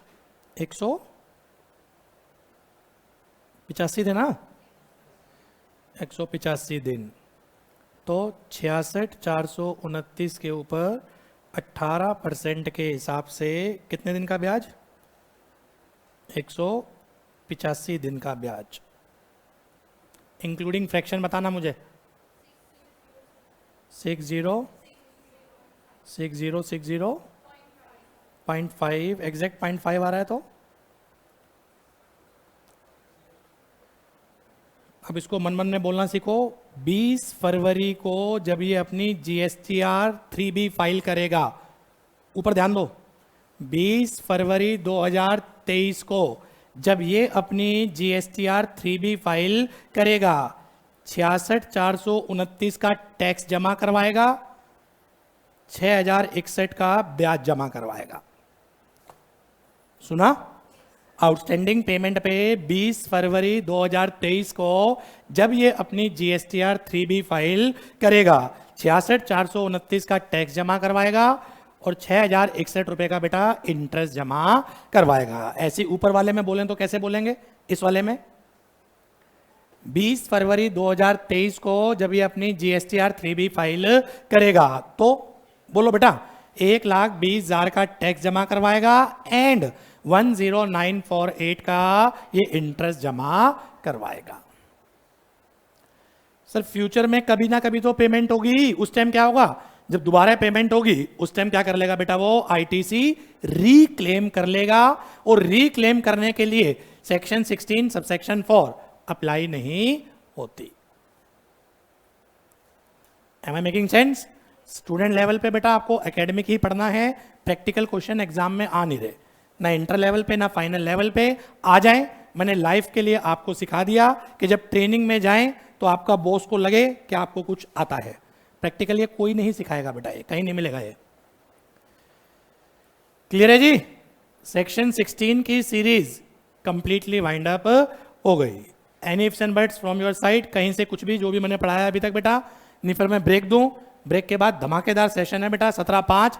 किस किस चीज का ITC नहीं मिलता, उल्टा लिखा हुआ है। श्योर? Done done done?